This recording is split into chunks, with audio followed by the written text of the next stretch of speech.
All right, fuck yeah, dude, guys. Sorry about this, but I didn't update my Twitch title. There will be no Windwalker talking today, thank God. Today is it's a blessed day. Today we are yapping. Max, how are you and your gigantic cock doing today? What the fuck? Dude, speaking of gigantic cocks, so you all know I got out of a relationship like 6 or 7 months ago or so. Bro, I am just now getting open to the idea of like casually dating again. So for the first time in like my entire what do you say, like, I guess adult career, I like set up a like Bumble account. So I'm like, all right, I'm setting this shit up, putting some pics on there, setting some prompts. Guys,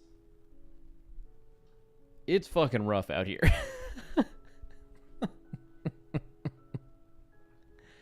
It's fucking rough out here. I have not been aware of the dating app world in a while. It's fucking tough, bro. I fucking went on there. I was out here swiping on some hotties, and the people swiping back were not the level at which I was swiping.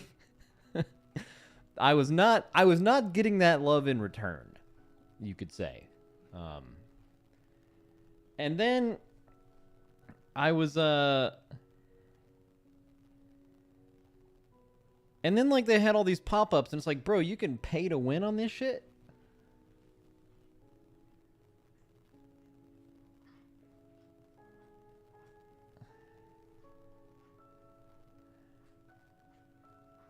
I don't even know how to, like Like, I get it, I'm 30, but like, there are some parts of me that are attractive. I don't think I'm the worst looking guy, but I don't take a lot of pictures. And it's like, I'm successful. You know, that matters, right? I own a house. That's gotta, not a lot of people own houses at our age. That's gotta be decent, but I don't know how to put that. Do you put that in your bio? I own a house. That just sounds so, so like forward.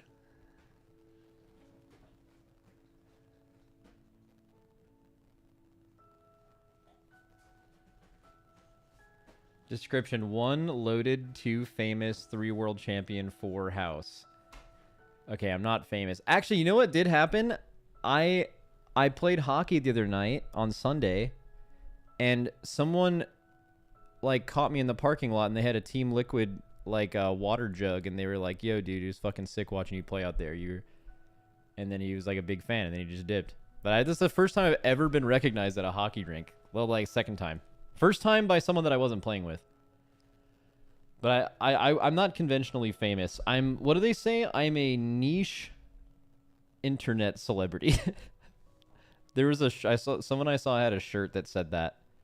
Incredibly niche internet celebrity.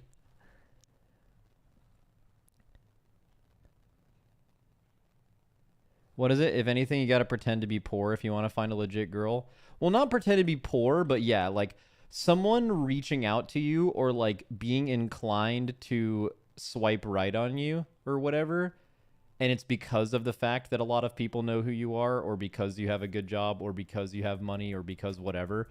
Those are like the wrong people, right? Like they're swiping on you for the wrong reason. So it's like everything about it is fucked.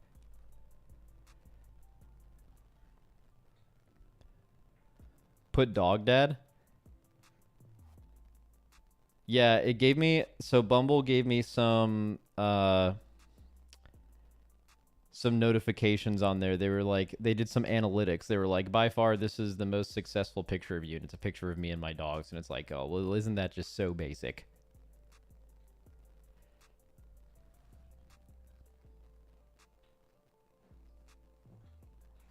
All right, little birdcock to get the day going. Nothing wrong with that. By the way, Captain Rogers, you have 1,000+ messages in this channel, and you just... Oh, no, I'm scrolling back. You have a couple of ASCII birdcocks in there. You're a frequent enjoyer. Okay. Just say that you know Shroud, certified panty dropper. Only to, like, dudes, though. Like, every now and then, someone will, like, recognize me or, like, find out that I play games and stuff in, like, a hockey locker room. Like at like a pickup game or something, and they'll just be like, because I know they're like normies, you can usually tell, and they like have no idea what I do, and I'm like, dude, you know Shroud? They're like, yeah. I'm like, yo, fucking pull up this website. I'm fucking on his website, bro. I fucking know that guy. And they're like, oh my god, that's my only like thing that normies find cool about me, is that Shroud is my friend. Literally, I could tell them anything about me, they would not give a fuck.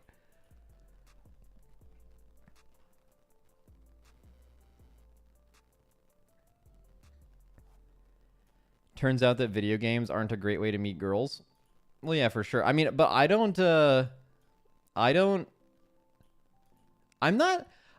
a lot of you guys would consider me a gamer. Like, I think I used to be, but like, here's what I mean by that. Like, I think a lot of you guys are more gamers than me.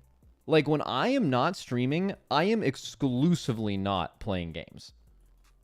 Usually, like every now and then there will be like a game I dive into, but like I don't like play games to entertain myself when I'm not working. Ever. I play hockey or I hang out with friends. Right? So I think in a lot of ways that's a lot less gamer than a lot of you guys. What is it? Terrasland brought out the game in you? Yep. I mean, even in Race World First, you're not gaming. Oh, in Race World First, I'm hella gaming. I'm like figuring everything out. I'm like a fucking turbo wizard mastermind guy. Like, you're not actually playing the game, but it's like you're like putting everything in motion. Fucking observing. That's a good bit. What do you do for a living? I fucking observe. That's what I meant, not actually mashing keys. Yeah. Max, are you flexing that you have friends? That's not a flex. Everybody has friends in some way. I don't have like a lot of friends. I'm not a big like huge friend guy. Like if I were to have a birthday party, there would be like 10 people at it at most, maybe like 12 or 13, but they'd be like people that I really fuck with. They're like really cool. I would say I'm not someone who has a ton of friends because I don't like introduce myself to people. I'm not super outgoing, but like when I know people, I like really know them. I like get to know them really well.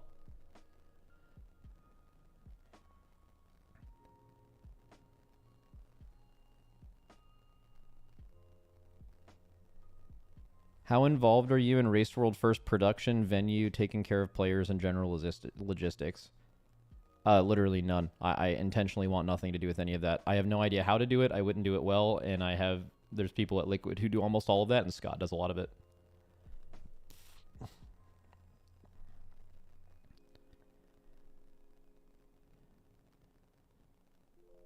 So, YouTube chat, I have something to admit to you guys. So, while my title on both YouTube and Twitch today is Yap, on Twitch, it's like 135 characters or so because it has a 140 character limit. And on YouTube, it's like 96 because there's a 100 character limit. So even though both of my titles are the same, the YouTube one is literally smaller. Stay small. But no, it's not my fault. You guys are built small. The entire website is. It won't let me do it.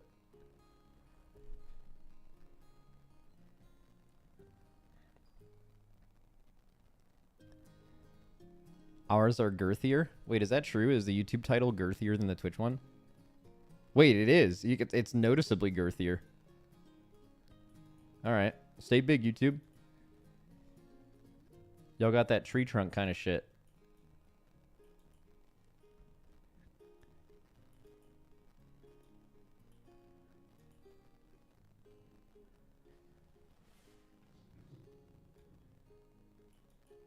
When are you going to stream 4K on YouTube?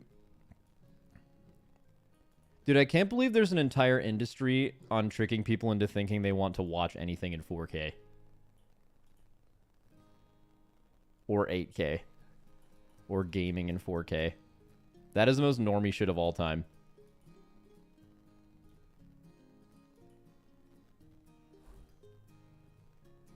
What's that drink in the top right?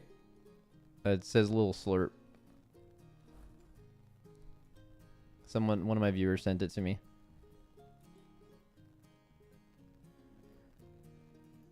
Max, honestly, you should take up a co-ed sport like pickleball to meet people IRL. Dating sites are terrible. Yeah. Yeah, dude, like I said, I tried Bumble yesterday, and that was a very humbling experience. So I think what I'm going to do is continue to live my life normally, not ever use those things, and if I meet someone who's cool, that's nice. But, I mean, it's just not even worth the effort. It was absolutely brutal out there.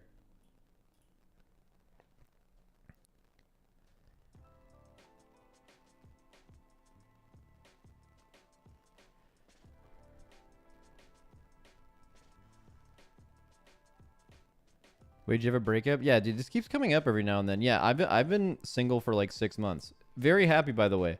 And it was like the most amicable breakup of all time. There was no hard feelings either way. We were both just different people at the end of it. We were turbo fine. We fucking talked yesterday. We were chilling. But yeah, I'm also not really looking for one. I just realized yesterday, and this might sound stupid, but maybe if you guys are ever single, you can relate. Like, being single for the first time in a while feels amazing, and you're like, holy shit, I want nothing to do with anyone. And then, like, a certain amount of that time passes, and you're like, all right, I'm kind of bored. I could use, like, something casual, you know? And that's, like, that, like, clock ticked over yesterday for me. So, yeah, I don't know. And that was my first time making it a profile on a dating app, and it was absolutely tragic. Started out in the first 30 minutes swiping right on a ton of people, like, damn, she's looking good. She's got similar interests. Wait, this one plays games? Holy shit. Literally 0% chance they swipe right. The people that swiped right on me, I got like notifications when people liked my profile, and it was fucking tragic.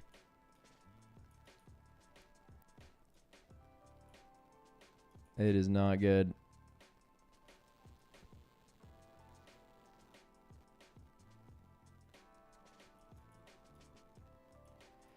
Go Hinge, it's low-key goated. Nah, I learned my lesson yesterday. First of all, I'm also not fiending for that shit. It was like a very slight thing yesterday where I'm like, man, I could do some shit, I guess. And then I learned quickly, I think dating apps are probably just like a scam for dudes. Like, if you're like a good-looking girl, like maybe you're in your 30s, maybe you got out of a long relationship and you went on dating apps, bro, you probably have your pick of the litter, as far as I could tell. But for dudes, I don't think it's a thing.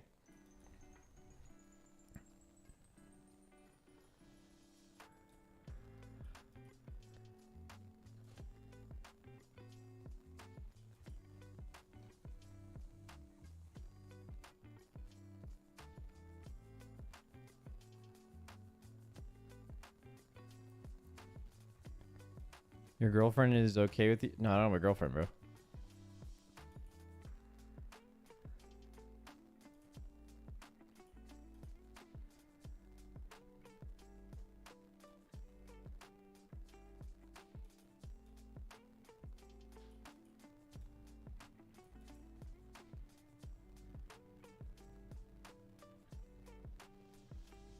Max, are you happy that there are still no shaman changes pushed to pre-patch? Stay mad, buddy.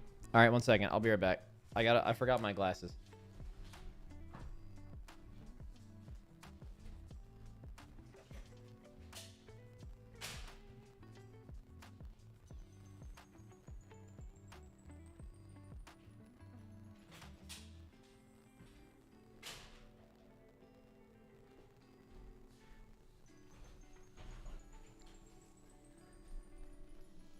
Wait, there's a cam in the far right.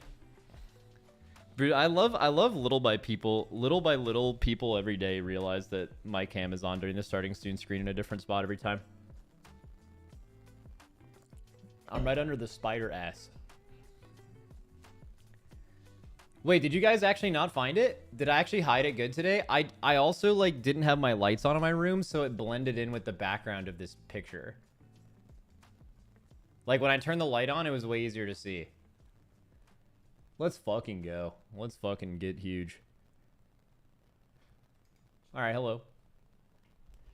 It's me. Yo, guys, I have a really cool neighbor, and he makes clothes. He has his own clothing line, and I think it looks really sick. And I told him if you wanted to, I would wear some of it on stream and, like, give you guys the link and stuff. So... I'm gonna do that one of these next couple days, and I need you all to just buy everything. It would make his day. I'll buy a bunch of shit too. It'll happen in a couple of days, I think. I just need to like really, really make sure that his address isn't public. That's all.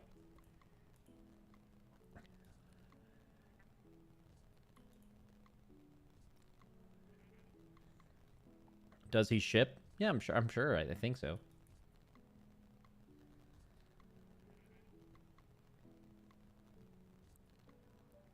What is it, Max? You should do a giveaway of stuff you bought from him. Yeah, he said he's gonna give me stuff, but I want to support him, so I'm gonna. Yeah, maybe I should do that. Actually, maybe I should. Oh man, if there's an easy way for me to do this, I would love to like buy, like I don't know, like a couple $1,000s worth of his stuff and send it to you guys if any of you want it. But I just don't understand the logistics of that, like collecting. Like, here's a list of things I don't want to do. Collect names and addresses, actually ship stuff, or really, really do anything. I don't want to do anything. I don't want to do any work, so whatever I can, I'll spend the money. I just don't want to do anything. So yeah, small problem. Stay lazy. Yeah. Oh, dude, Frank would love to do that. Yeah. Frank will be in town soon. I'm assuming we're flying him in for the race. Usually when I fly him, when he gets flown out here by Liquid, I usually just lock him in my guest room until he finishes all of his editing. So I can just do that, but also lock him in there with a bunch of merch to send you guys.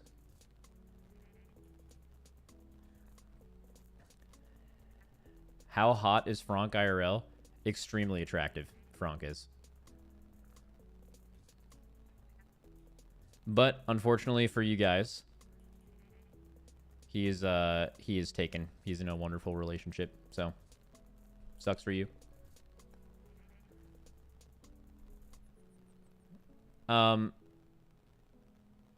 Let's see. With Dratnos? No, him and Dratnos hate each other.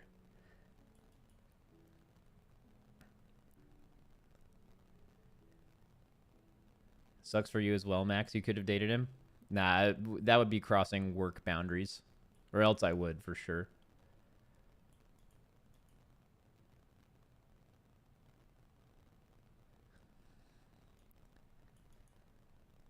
You're definitely lying. Not a single soul hates Dratnos. Dratnos, everyone has haters, bro. I bet Dratnos, like... Because, like, if you think Dratnos is genuine... Which, I mean, I would think that, right? I think most people would think that. Then it's kind of hard to not like Dratnos. It's very likable. But, like, if you're someone who just thinks... Like, if you... Sometimes people just don't like other people and they think they're fake. Like, for example, if you thought Dratnos was just fake nice or fake likable and he was all putting on an act, then you could convince yourself that the only reason anyone likes him is because he's fake and you think he's a piece of shit or something, right? That happens all the time. Some people are just like that, especially when people know who you are. I'm sure they're not high in numbers, but I'm sure people fucking hate everybody, you know?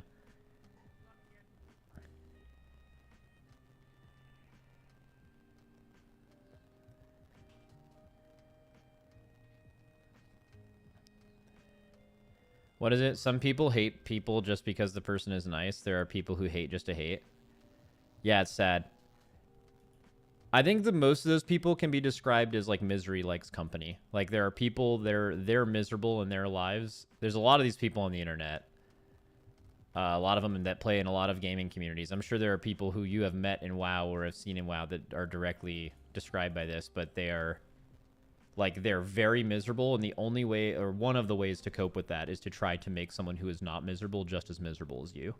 You like to that makes you cope with it. Which is when you actually look at it at that level, you start hating those people less because they seem like the absolute worst, but on a deep level, it's like really sad. Like, there was actually this person in the content industry, like someone that I had to do some content shoots with one time. I won't tell you who they are. It's not relevant. But they were like someone that I really didn't like. Like, they did a lot of stuff. Like, they would like flex to production people. Like people who were filming content shoots for them, you would hear stories of them and you would see this yourself where they would mention like, yo, dude, my watch costs more than you make in a year and shit like that. And you hear that and you're just like, dude, first of all, being rude to people in the service industry or anyone who's like working on a production team that's producing content for you is like, it's like, for me, that is the most loser behavior I've ever heard of in my life. And I absolutely hate people like that. Really, I just would dislike anyone that thinks, you know, like if you do this line of work, like if you happen to be well known or make a lot of money or whatever, and it's because you like have this random niche thing you're good at that randomly makes money, even though it's no harder to be good at that than it is like being a really good like service person or really good like waitress. You know, there are people who are the goat at that, and that profession just doesn't make millions of dollars, right? So I just hate people like that. But then I got to know them more because I had to do more things with them. And then as I did more and more things with them, it starts becoming really, really fucking sad because you can tell, you can like see they have this tick when they meet a new person, and you can tell that they immediately need to let them know how much money they make. And on a deep level, it's really sad because what they're basically telling you is they're so deeply insecure about themselves, they feel like the only way this person will like them is if they know that they make a lot of money or that they're rich. And that is like fucking peak sad. Like that is like the saddest thing ever, right? Like that means their opinion of themselves is so low that they think the only way they'll like them is if they know that. That's like fucking actually tragic. So I actually started hating that person less because I pitied them. I felt bad for them. I'm like, dude, that's like actually sad.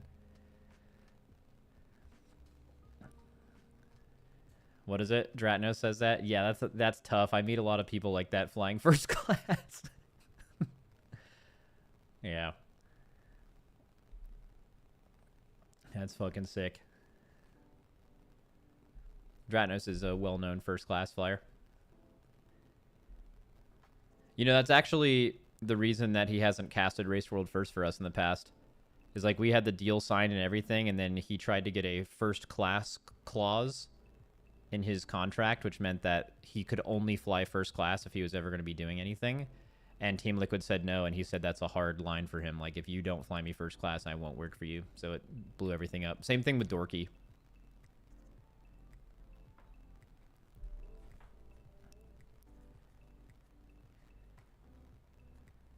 Dude, I actually know... Okay, I'm obviously kidding about that, but I do know of a... was it a League player or a CS player? It was a League player because Eugene told me about this. It was someone Eugene played with. And he said that, like, someone that he played with on one of his teams, like, negotiated a first-class contract. And they were traveling across seas a lot at the time. And I actually thought about it, and, like, it sounds greedy, but it's actually, like, really OP. Like, flying international first class is fucking incredible. The difference between that and economy is genuinely insane. Like, you're like well rested, you feel great. It's totally different. But like, I bet that was a hard sell, because if you're traveling a lot, that's a ton of expense to the company. So, oh damn, you're just gonna call out who it was. I don't know if that's who it was, by the way, Tracy. I mean, I know he played with him, but I don't know if it was him. Actually, top of my head, if I remember the name, I don't think it was him. Unless you actually know. You might have... It might have... You might have been involved with that. I don't know, but...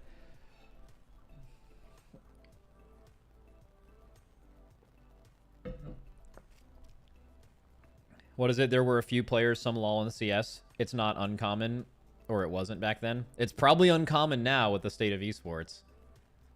Yeah.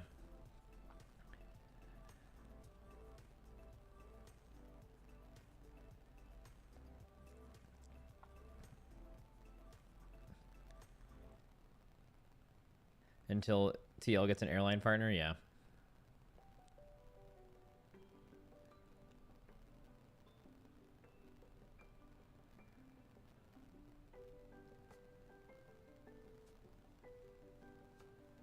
What is it, Max? There's 2K people here. Out of, when you just said 20 people believe you. Oh, when I said I had to clarify that I was kidding about the Dratnos thing. Yeah, I don't even know why I said that, like such an obvious bit.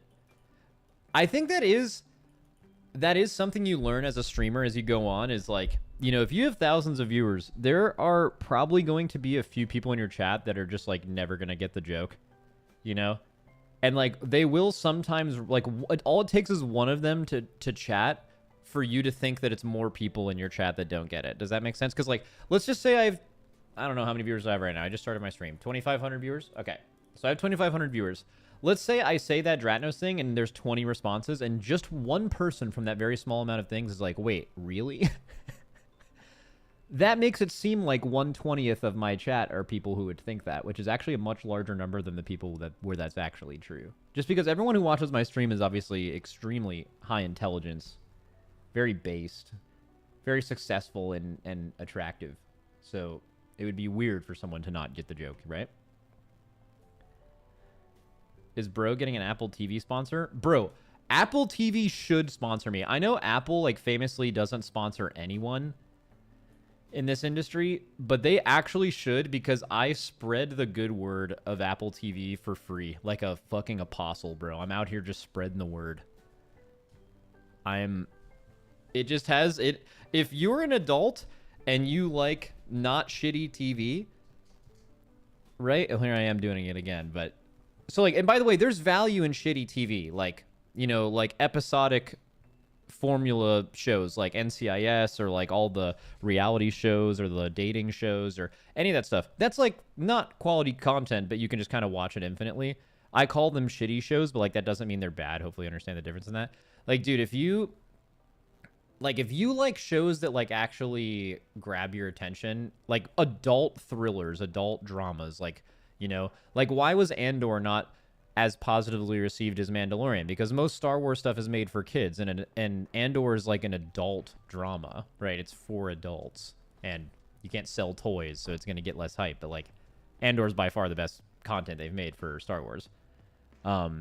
Like if you are someone who likes like prestige, really well done TV, like I mean, Apple TV Plus absolutely like pound for pound destroys every other streaming service. Just almost no one has it. Like I recently just got done watching Presumed Innocent, right, on Apple TV. Dude, if Presumed Innocent, which I think could have been done better, I don't think they landed the plane super well on it, but it was certainly really good. Dude, if Presumed Innocent was on Netflix, it would have been all anyone was talking about for the last 2 months.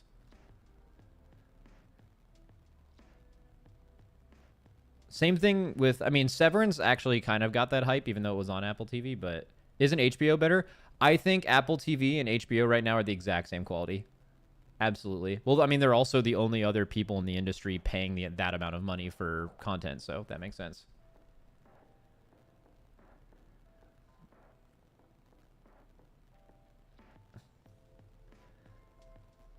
All I'm saying, guys, is if you ever have a free month, which I know no one really has, but if you ever have a lot of extra time and you're like, I want to waste this time watching really good TV, just subscribe to Apple TV Plus for 1 month. Only 1 month. And just binge everything they have on there. It'll be the best month ever.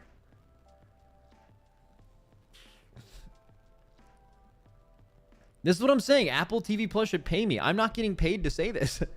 I should. No free ads and everything, but really, they should really fucking pay me, man. Like, I bet at least one person has gotten Apple TV Plus because I've talked about it so much. I bet that's true. I bet that's more than true. I bet that a lot more than that is true. And they haven't gave me fucking anything. God damn it.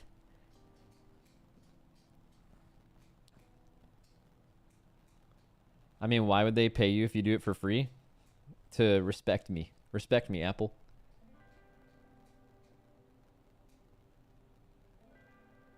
Wait, someone said, I finished Dark Matter and it was great. Halfway through Sunny. Finished Presumed Innocent. It is very reminiscent of HBO miniseries The Night Of.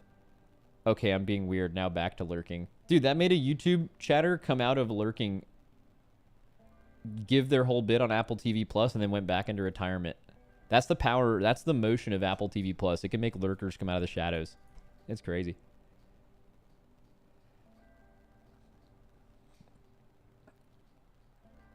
I'm a king lurker. If I ever watch a Twitch stream, I am only a lurker.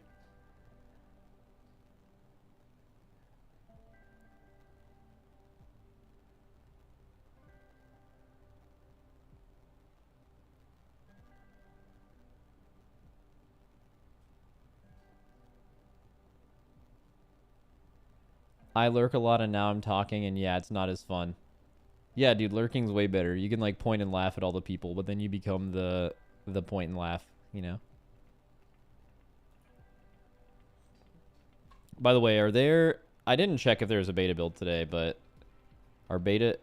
I mean, I feel like beta builds are kind of no longer going to even be a real thing, right? Like, I mean, it's just going to be tuning purely this close to the expansion. Sorry, guys, when does the expansion come out? Is it 3 weeks from now? 4 weeks? Max, do not log in. This pre-patch event is horrible. I'm saving you 4 weeks. Well, I need to get some gear on some of my dudes for leveling, but yeah. August 22nd, early access. Oh, man. God, early access is really stupid. I say as I definitely will buy it. So what am I really saying?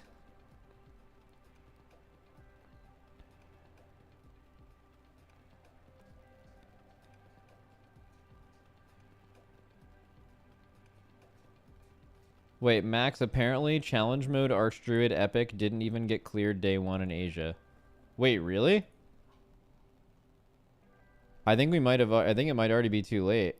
Let me mention it in the chat. Guys, apparently no one in Asia day 1 cleared CM Archdruid. Is the game back? Question mark?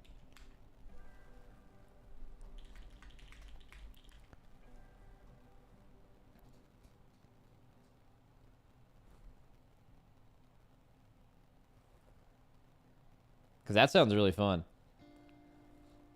Dude, I'm sure some people in chat are like, please do not play that fucking shitty game again. Guys, it's so funny. Max, are you not raid leading the Liquid raid right now? Nah. I don't raid 21st man shit. You do progression, you do early farm, but then there's no reason for you to be in farm raids. It's maddening. I did that like the first couple of patches, like I still showed up to every raid, but it's you don't have almost any impact on clearing it, and it makes you want to end it all. So like 21st man is only really fun in progression when you have infinite problems to solve, but like when there's way less problems to solve and you're just waiting on someone to kill the boss, you're not doing anything. You're just saying words that don't matter. So I don't like it makes me want to quit the game to do that, so I don't do it.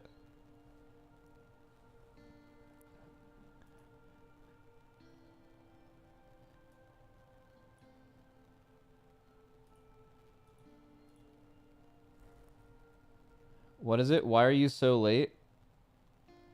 Why am I so late? Bro, I started my stream early today. Actually, my stream times kind of have been moved up. Have you guys noticed that in the last 6 months? When I decide to stream, it is usually like an hour earlier than it used to be. Not really sure why.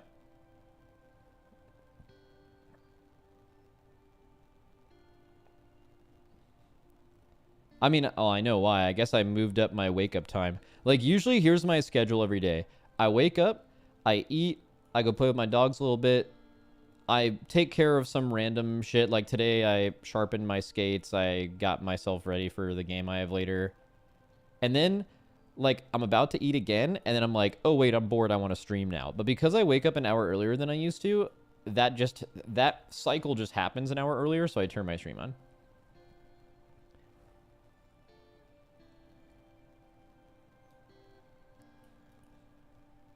You used to stream much more EU friendly. That's not true. So right now, in 10 minutes from now, is when I have started my stream for the last 3 years. 4 years. I've never started it earlier than this. And then I just recently started streaming like 1 or 2 hours before this, like a couple months ago. Unless you're talking about the race. Like during the race, obviously I start my stream like 6 hours ago, but that's like an extremely small period of time relative to everything else.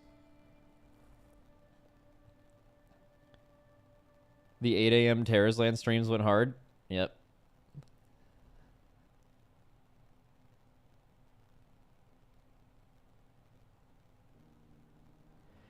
Max, do you wish someone would take over the raid leading so you could just be one of the boys in the raid? I wish I could live 2 realities. I wish I could like do some Black Mirror shit where I do the 21st man stuff, which I like the most, but then I would love to like go back in time, forget everything I learned about the raid, and then also just play in the raid. But you can't do both at the same time. It's not optimal.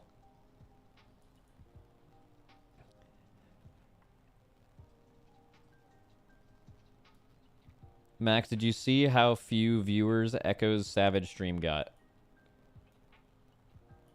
I have no fucking... I don't even know what you're talking about. I'm assuming Final Fantasy had a raid release. And... Because I know Echo had... Echo, like, bought one of the top teams in Final Fantasy to try to capture some audience. But I didn't even know that was today. Until right now. So, well, I'm assuming it is today. It had, like, 15K. Yeah, also, that sounded like some hater shit. You came in here... That's a very glass half empty phrase. Or, like, way you put that. Did you see how few Echoes... Dude, could you imagine me waking up and just, like, hoping that they got little viewers or something like that? I mean, realistically, if anyone can popularize or help popularize other Raced World first and we could get on that, that would actually help our business case to Team Liquid, because we could easily do that as well. We've thought about doing Final Fantasy before, but I don't think the viewership's there to make sense for the investment. Especially, well, there's a ton of stuff behind that, but I respect them for trying, and hopefully it does work out for them.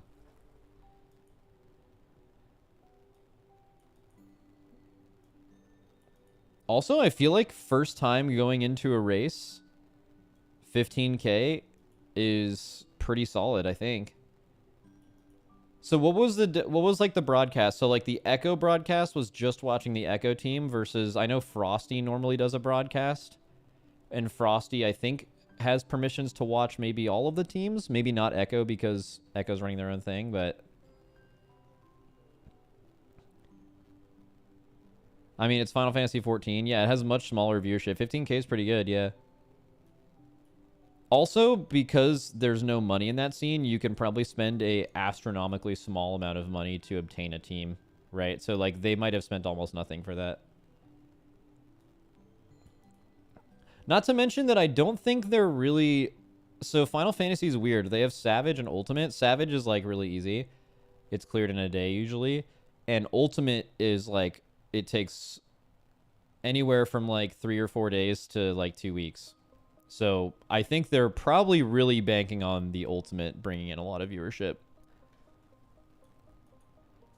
Although would almost argue that Savage is a better viewing experience because it's like a lot of bosses and a lot of things being figured out.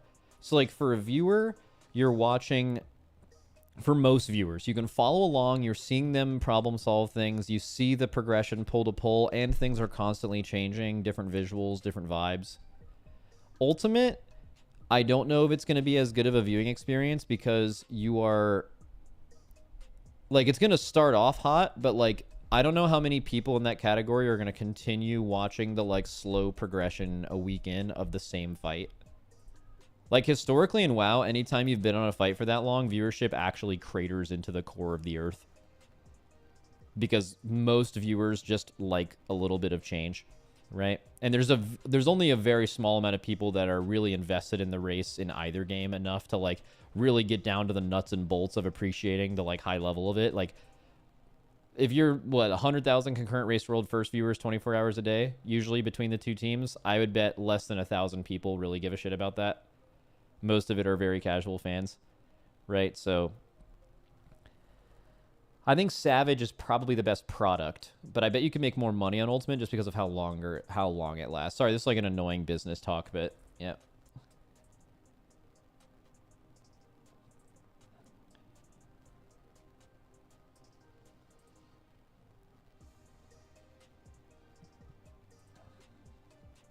There's no viewership because in WoW...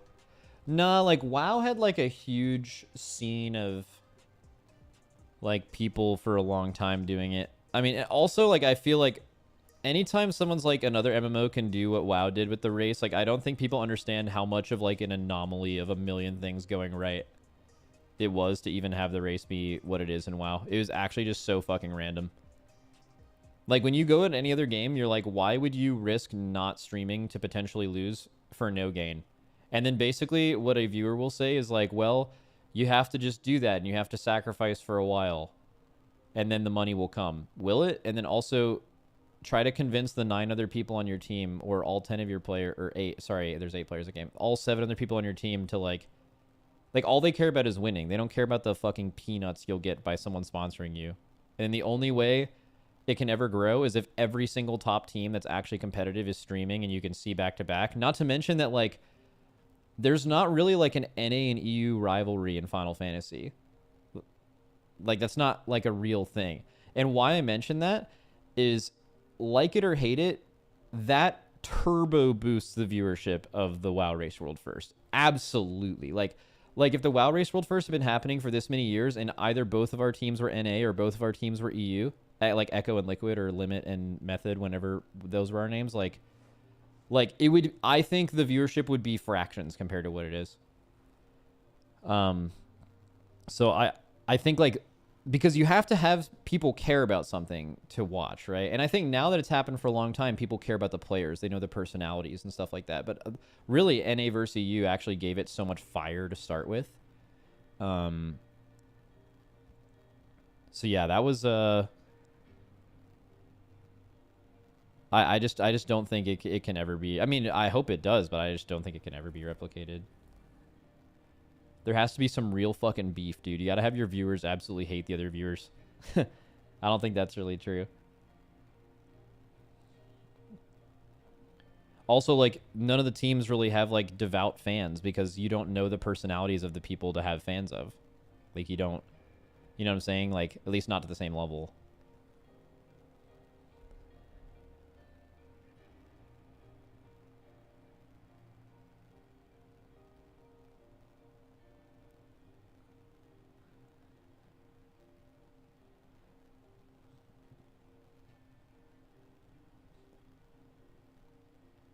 What is it? It's a bit like how people don't really care much about the NA or non-G2EU teams, international competitors, unless it's NA versus EU. Bro, I mean, look at the race, right? Like, look at the viewership the race gets, and then look at the WoW category the entire rest of the year. The retail WoW category. Like, those viewers don't just, like, they're not there. Like, they show up for one thing. They're not even WoW viewers. They're like shit posting in Valorant and CS and League NA versus EU stuff, and then like they see it happen in WoW and they come over here and just sling shit around for 2 or 3 weeks, and then they just leave and go on to something else. What is it? I also think the fact that there's no global release helps, because one side is mad that it does not think it's unfair, which also fuels the fans and viewership. That probably makes the vitriol between NA and EU bigger because of that. But I also think that no global release has massively boosted viewership. As much as I would advocate, obviously, as a competitor for then and now to have global release in WoW, it is undeniable that the fact that we have been playing at completely different times has massively boosted viewership, because it turns it into a 24-hour event where at all 24 hours of the day you can tune in. You can tune into a team making new progress. Right? You watch us go to bed, Echo wakes up, copies what we do, goes farther. We wake up, copy what they do, go farther. So you're always watching new progression. You're never watching old shit, and it's literally 24 hours a day because of that, rather than us sleeping at the same time. So as much as it sucks, it's also, in my opinion, I think it's a huge part of why it has gotten as big as it has been. Dude, also speaking of the race, and I don't want to just talk about the race all day. I get really bored of that. Dude, shout out there being Heroic Week again. I don't think there's a ton of hype for the War Within right now, but for people who are Race World First viewers, you have to be so happy that this simultaneous release from Dragonflight is no longer going to be a thing. That actually killed race viewership. Even though the race grew, I think the race would be X% bigger if there wasn't the simultaneous shit last time. People hated the splits when Mythic was out and not knowing when to tune in.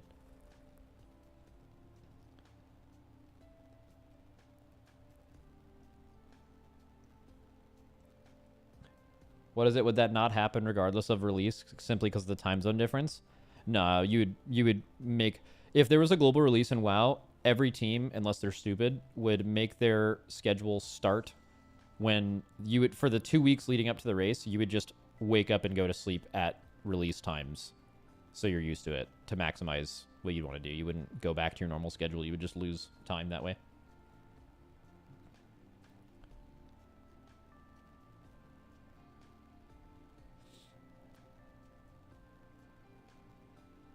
I can't wait to farm dirt and 6-hour respawn rares again. Yeah, but like, dude, okay, you say that, but I wonder if you're kidding or not. Because like, I know it sounds stupid, but I am really, really looking forward to playing at max level in the first couple weeks of the War Within and farming irrelevant rares for eye level upgrades and whatever random thing they have us farming that's really stupid. It's just fun for the sake of fun, and none of it matters. And it's just, you're just fucking playing WoW, dude. Love that. Which, like, doesn't make any logistical sense to me, but it is fun. Or was fun last time. Maybe it won't be fun this time. Maybe people won't be as hyped for it because they found out last time that all of it didn't matter. Which I think, like, if you understood WoW, you knew that. You knew that, like, all of this stuff would be replaced and it doesn't matter at all. But, like, maybe most people didn't know that before. I'm one-tricking Delves next expansion to piss off Growl. Dude, that is a crazy commit. Just imagine you're a subterranean mole creature and you just only do Delves the whole expansion and like make multiple forum posts on how good Delves are just to boil Growl's blood.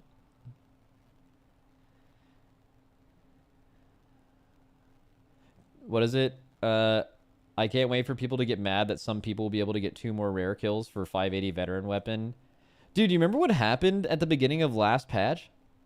I got super tilted too because like everyone was farming rares. Everyone was farming rares.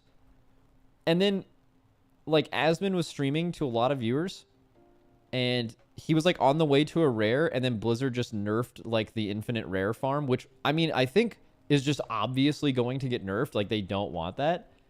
And then someone in Asmon's chat made up, I think it was the DBM guy, the Race to World First is the reason they nerfed this. And then he just went on a tangent about that for 30 minutes off of just complete misinfo.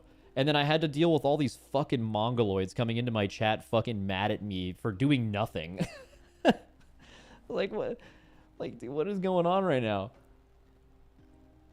Please stop.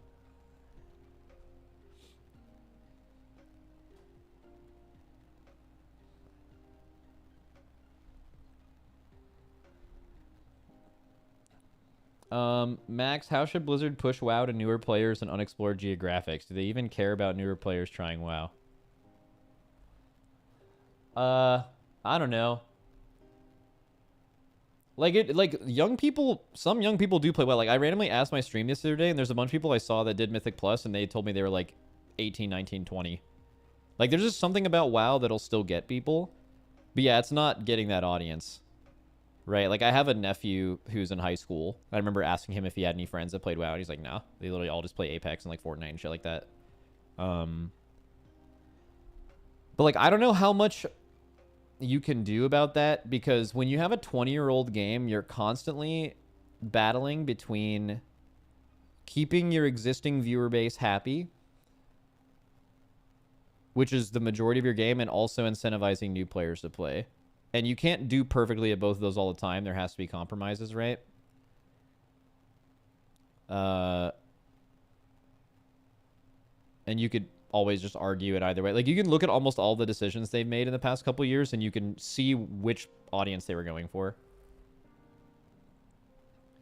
Like an example that I think a lot of the top end players didn't like is they were like, yo, I don't like these new hero or not hero talents. You saw this in Dragonflight. I don't like having to pick talents early in my spec and class tree that I've had for years. Like, why do I have to select these things that I've had forever?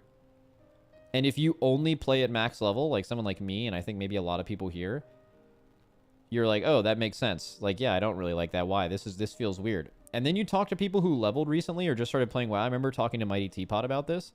And he was like, yeah, dude, the fucking class and spec trees when you're leveling feel fucking amazing. Like, every time you level, you feel like you've gained something important. And it's like, damn, I've never thought about that because I never do that. But that was clearly kind of rubbing against top players, or not even top players, literally just like WoW veterans, like longtime WoW players. But it was like basically crafted in a way to help new players get into WoW, right?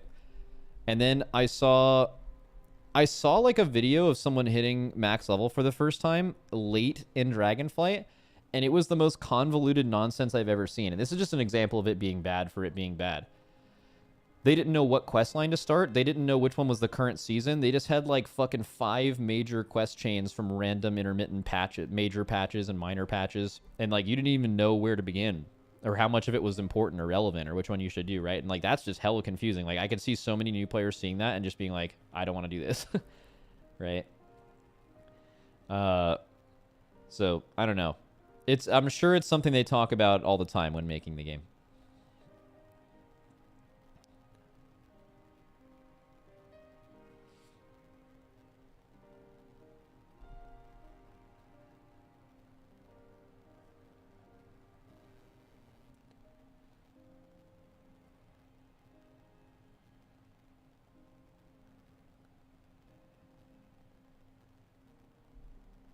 What is it? Somehow related, but Devastation Evokers have to use a talent point to take Dragon Rage. Like, that's the whole kit.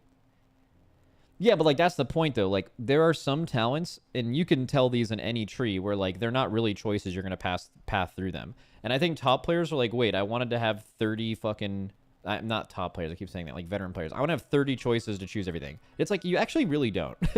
Like, a lot of those things are stuff you're going to get anyway, and you're like, well, why would I have to spend a point to get anything? This is so stupid. And it's like literally the new playing process. Like, dude, whenever you get to the point where you get Dragon Rage as a newer player and you're playing a Devastation Evoker, you probably feel like a fucking god. Right? As opposed to like the MOP level system where you unlocked things on certain levels, but like it was the main talent rows were like 15 points apart. It just feels different.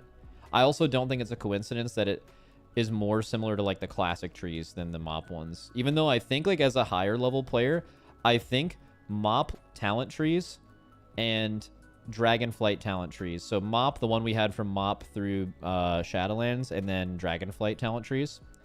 I think to a veteran WoW player, when you really boil it down, they're like the same thing. Like, I know there's some scenarios where you can get multiple things on the same row that you didn't used to, and that is some, like, difference and maybe new and interesting.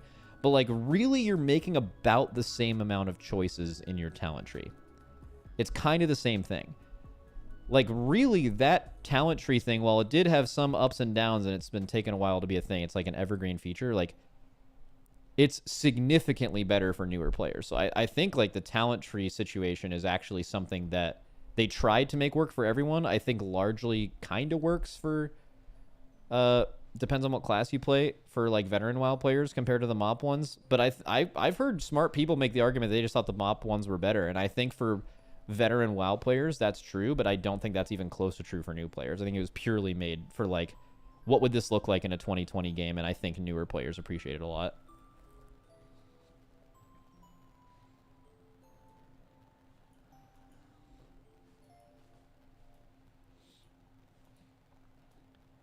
Only two choices are Wowhead or Icy Veins. Yeah, you really saw that this patch. In Season 2, no one played with the Sark Cloak because it was just known that it was stupid and it wasn't on Wowhead BIS lists. But now in this season, since you can spend whatever the new dinar is called, Booleans, right? Because you can spend that on any item, and because it has higher eye level, all the Wowhead BIS guides include the Sark Cloak, so you just see these absolute idiots running around with it. Or maybe not even idiots, they're just people conditioned to just do what Wowhead tells them to do and not really think much about it, right? And you end up seeing a lot of people running that dog shit ass item. It's actually so bad to use that item. Unless you are doing, like, meaningless farm content when you're trying to parse, I actually don't think that's a bad thing if you're in, like, a guild and you have to show up every week. Like, bro, if you weren't trying to do more damage than you did last week, why are you even playing the game, as long as you're not griefing your team? But, like, bro, if you're doing progression content with the Sark Cloak on, you are a fucking lunatic and you hate everyone you're playing with. Like, the trade-off of how much damage you get versus losing as much health as you lose is insanely bad of a choice. Like, and I think that, and we've actually talked about this before, where, like, you don't actually see it in game, like, because it doesn't show up in big red letters on the item, like, by the way, this doesn't have stamina. It just, if you could kind of not even notice that it doesn't have any, right? Like, where if it said, like, -1 stamina, it would almost point yourself out, like, oh, wait, I lose stamina? How much health do I lose? Equip, unequip. Oh my god. Like, equip another cloak, equip this cloak. That's, like, 8% of my HP. For how much damage increase? Oh, like less than 0.2% or something like that. Like, just nothing, right? It's like, oh, I mean, even if it was like a 2% damage increase for 8% HP, that's not close. So it's fucking crazy. But yeah, I just think it's like a bad tooltip. You know, I will say this is super random, and this game is super dog shit. It's a way worse game than WoW, but it did make me think a lot. That Terraceland game, there was no Sims for that game, and really no one had any idea what they were talking about. All the, like, translation shit was so badly done. No one knew what stats were good. Everyone was making it up, and in a way, it was really fun. Like, our entire guild was in Discord every day for the first, like, month of that game, just playing this all day, every day. And there was so many times where we were, like, theory crafting, you know, just, like, bro theory crafting, like, which talents are better, which stats are better, and, like, kind of makeshift testing it, but not really. And honestly, it was really fun. Like, it added a lot of fun. Like I think WoW, and I don't think this is WoW's fault. I don't think there's really any way you can do this in a game that's 20 years old. This is, like, exclusively a new game thing, kind of. But, like, how much more fun WoW would be is if there's no Sims and, like, people didn't care enough to really, like, robot find out how good this shit is, and actually you just, like, kind of swapped around talents to feel shit out, and you swapped around stats to see how it would feel in game, rather than, like, feeling like you have to have a perfect build, right? Like, there's no way to actually achieve this, but seeing a very WoW-like game, like, rating in that game is very WoW-like, and actually all of us going through that was so fucking fun. It was so fun.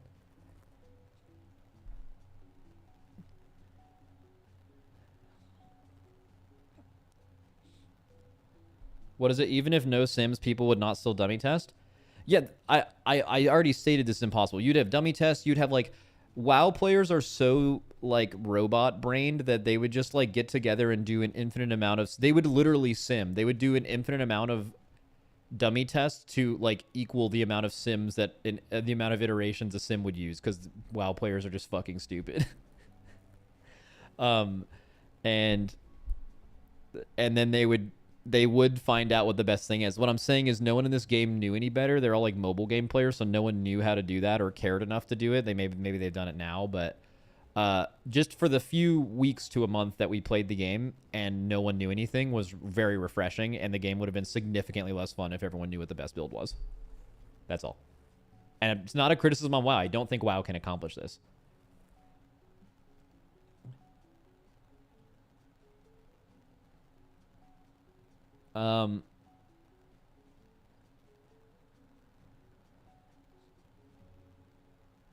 Let's see.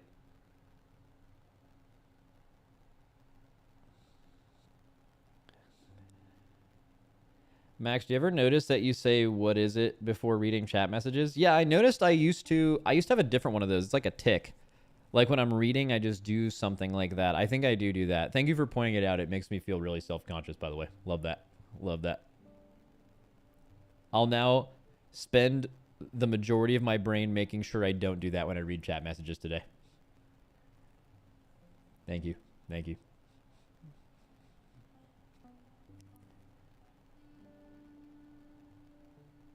You said doo-doo.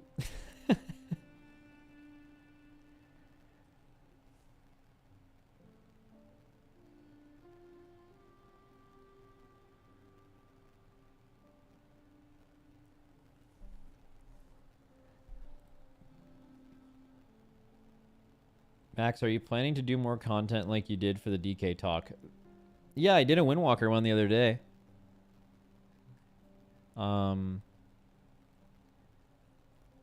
I think I've decided that I'm just only going to do classes that I really care about as far as like deep conversation, because pretty much the only way I do stream content is if I want to do it, and I don't really want to like talk to warlocks for an hour about their class. I just don't care, to be honest with you. Like, I care about the power level of them. We're already finding that out. That's the only thing that matters to me. I don't care really about the design of warlock, to be honest with you. I don't care about that class, or a few other ones. But I care about the classes that I really like and play and I follow, right? So what I'll probably do is do deeper talks on classes that I enjoy, and then I'll do one big talk including all classes right before the expansion comes out, when there's like a little bit more tuning changes and stuff.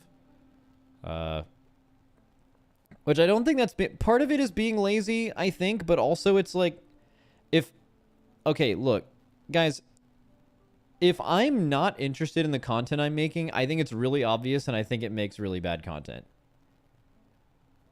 Like, I can already tell right now, man, if I was doing a talk about whatever the least interesting class is to me, and I was just asking them these questions, I would literally just be asking them these questions, completely ignoring the answers, and then just, like, typing in my chat, like, posting birdcocks or something, you know? Like, I would just be completely checked out. And then at that point, like, why am I even streaming? Like, who cares? Oh, but you have to do it so the devs can hear. Like, bro, the devs don't fucking watch this shit. Like, they do their own shit. Like, very rarely, I think, do they do that.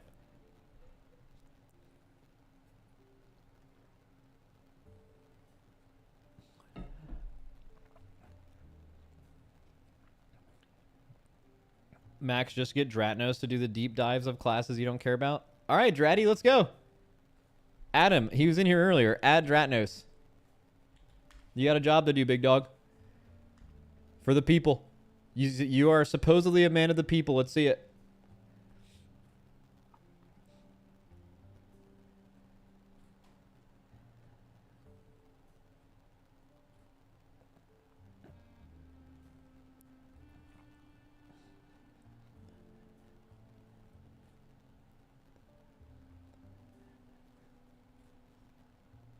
All right, he's not even here. We're adding into the void, guys.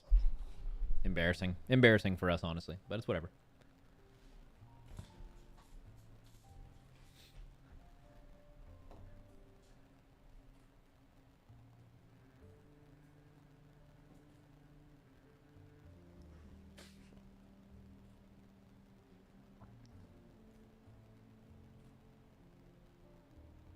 Broadcaster, low key, a little shrimp guy. I'm not shrimping right now.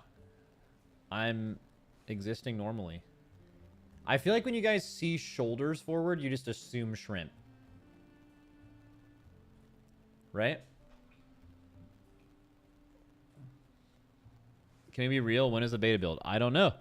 I don't even know if there is one today. I have stopped caring about when beta builds come out because they're no longer interesting. Like, this class buffed by 30%, this class nerfed by 15%, right? Like, that's... I don't care about that. Like, we'll find out as a group every weekend, you know, like, what that means for the balance in the game, and I find that interesting. But, like, small things like that, I don't care. Maybe you guys care if it's your class, but I don't care about any class. I care about how everything looks like as a whole. Yeah, beta's not even down. There's probably not gonna be a beta build today. I care about design. I find design changes fascinating. I don't think there's going to be a lot of those nowadays. So, are you playing D4 Season 5, or is it too close to the new WoW expansion?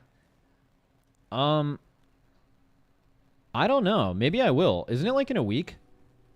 I'll play it if I can get the boys to play it. I'm really excited for the expansion, which is coming out after the first WoW raid.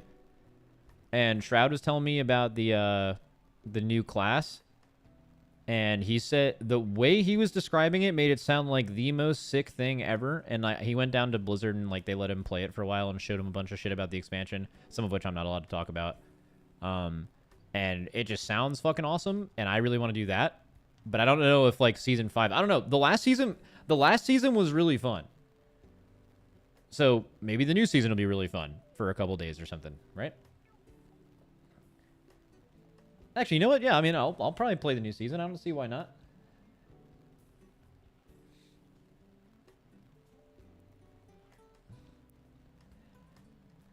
Shroud's takes, though.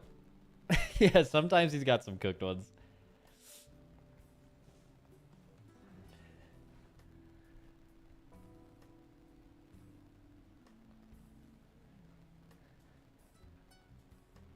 You should play PoE. I'm too stupid.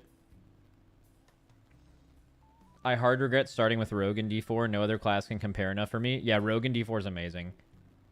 Actually, I've really liked Sork recently, but I'm Sork coded.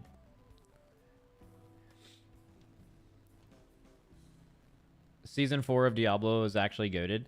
Yeah, like it's the first time I saw like Dratnos is a good example. Like Dratnos plays a ton of ARPGs. He has thousands and thousands and thousands of hours in PoE. And he played like the beginning of Diablo Season 4, stopped playing a little bit, came back, and then he played it for like 3 straight weeks, stopped, came back. It's like, that is a very good sign. I only played it for like 2 weeks and then I stopped. But like apparently the replayability of it was insane. From anyone else I heard play it. And then if you guys didn't play it, the like base game improvements. They basically, Season 4 of Diablo 4 was like it was like Dragonflight. Like, it was just like, hey, we're going to not do any seasonals. We're just going to, like, make the base game better. And it's like, it is so much fucking better. What is it? Perma Immune Sork was boring as hell, but Season 4 as a whole is a banger. I played 2 characters to 100 and farmed. Says enough. Yeah. What are you yapping on today? You know, the usual. Just fucking making shit up.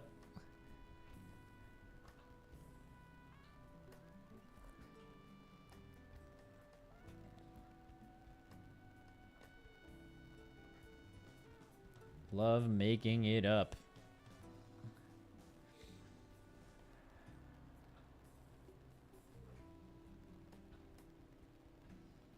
What do you think of the tank changes? We already talked about that with some tanks, like when it came out, and then I heard more about it. I think if you guys want information on tanks, I think Dorky had like a really good tank video the other day. I saw it on YouTube. I think it had pretty good viewers too. I haven't seen it, but here we go. I rank state of all 6 tanks. 15 minutes. We could actually just react to this. Why not? I don't know the answer to this, but maybe we could all find out together. This is apparently Growl's strat.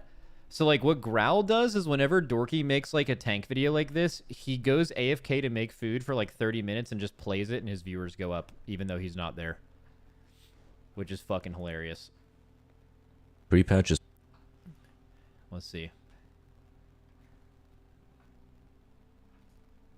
By the way, recently, shout out the Potty C Patreon. I don't know if it's been released yet, but we did hit a Patreon goal we set a long time ago, and the reward for it was Dorky was going to read a bedtime story, and Dratnos and I are also involved in it in some pretty fun ways. I don't know if that's been released yet, but I know it's been recorded, so I'm definitely, based on the script I was given, I am definitely interested to hear that when it comes out. Okay. Here we go. It's finally out, and classes are probably not seeing any more reworks. It'll just likely be number tuning from here. So I've been playing all the tanks, and this video will cover my thoughts on all of them. Blood Death Knight has been the What does it sound like? I may join my first Patreon ever. Dude, okay. I know this is like clearly a biased ad towards something that I am creating with other people, but our Patreon is fucking sick. We do a bunch of extra viewer questions. We do something called Potty Tea, which is like basically drama time stories that viewers send into us, and Dratnos, Dorky, and I react to. Like crazy guild situations usually. We don't like act it out like drama time, but like we just kind of go over the description of it and then react. It's pretty fun. And then yeah, we do some random shit like what we recorded with the bedtime story. It is fucking hype. It's a decent amount of content. We started recording a lot more content for it recently. most reworked and different feeling tank in Vorphin. It's been pretty fun to play with the addition of Bone Storm and Exterminate. Personally, I don't like how bloated the opener feels, especially with God, don't the scythes just look incredible? Drop your D&D, put up Dancing Rune Weapon, put Tombstone and Bone Storm on cooldown, get Reaper's Mark rolling, and you know what I'm glad? I want to say I was really hard on Blizzard for the change they made about how Deathstrike worked with damage you were taking. But that was based on purely reading it, and I also Blood DK is my favorite tank, and I've played it for a million races and MDIs and stuff like that, so I fucking love Blood DK. And I read that and kind of read about it, but from what I can tell is Blood DK feels fine to play and kind of the same as ever. And like the tank changes in general, as long as you can still be pretty self-sufficient on a tank as a really good player, but it's less easy to do, I actually think that's probably going to be better, but I would definitely like fully defer to. Basically, I like read really hard about some of the changes, and I probably like overread, and I should have waited. It doesn't seem like the tank changes outside of Paladin are like that bad. I think. Finally start playing the game. Deathstrike changes were well needed in my opinion for a healthier Blood DK gameplay, but it does lead to a couple of problematic interactions. One is the double Deathstrike scenario. When one Deathstrike isn't enough to bring your health to a threshold that lets you survive the incoming attack, you would normally hit a second Deathstrike, but this second Deathstrike is now insufficient healing. This is a rare scenario in most M+ scenarios, but it was once a natural way of playing and is now heavily punished. Yeah, it probably just requires you to relearn Deathstrike strictly to not Dorky. overcap your runic power. Oh, he AMS'd the fear. Smaller subsequent Deathstrike. Look at the scythe, dude. Overall, the scythes go this nerf fucking crazy. Shouldn't affect DK's survivability as much as it seems. It is looking to be one of the strongest tanks currently. The Deathbringer tree even is in Mythic Plus, stronger hero talent even after nerfs, and it's super satisfying. DKs are like an immortal raid tank. Exterminating scythes, and Blood DK is doing some of the highest overall damage. Oh, he right Lichborn now, the fear? but it doesn't provide a raid buff the same way some of the other tanks do. It also survives extremely well, especially with how much more reliant other tanks are on healers now in Warwolfen. This will be by far the biggest appeal to playing Blood DK 9+, which is kind of what it was like before. It's just the self-sustained tank, but it will require a little bit of healing in certain scenarios, like the ones where I've mentioned you can't necessarily top yourself with a single death Blood DK anymore. is the DK raid right buff, now, and it always has beta, been. Blood DK definitely Yeah, it's fucking feels like stupid. I've called that out a million times. I have no idea why that's true. Blizzard's like, we don't need to give every class a raid buff. Because like it's not always that simple, and it's like, okay, well, you just gave shamans one, other class have two. Okay, you removed Red Aura, but okay, wasn't the problem with the shaman raid buff is that only enhance were it? So they changed it to Sky Fury, and now you just want one shaman, and you don't care if it's an enhance or not. Dude, Blood DK is just as much the DK raid buff as enhance was to shaman before Sky Fury was released. So I don't know. They have. You bring a DK for grips. Okay, cool. Blood DKs have infinitely better grips than DPS DKs. They have better single grips. They have mass grip. They're just better at that. their AMZ is also more powerful than a DPS DK's for no reason. It scales off of your health, the absorb cap. Lunacy makes no sense, right? So they should definitely give DPS DK something, or do what they've done to every other class and just give them a fucking raid buff, man. Tender for the top tank Just spot give them one, with why how not? strong their defensives are and how powerful they are offensively, but I don't know how well this leads into the very highest keys when the game goes live. Generally, Blood Decay falls off as you go into higher keys because of how much more susceptible they are to getting killed from 100 to 0 before you can Death Strike, with larger pulls and infinitely scaled mobs.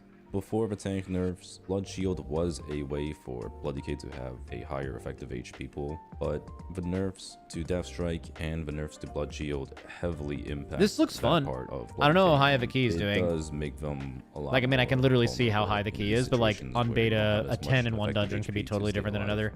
I But like the way he's taking damage and how often he's death striking looks have tried healthy. Blood Decay in some of the higher keys on beta, and it was starting to get to that point, but it's very hard to gauge off of beta dungeons. On beta, we're basically playing full YOLO as if it was a pug, so we don't actually get to see the fullest potential of what we can do in M+.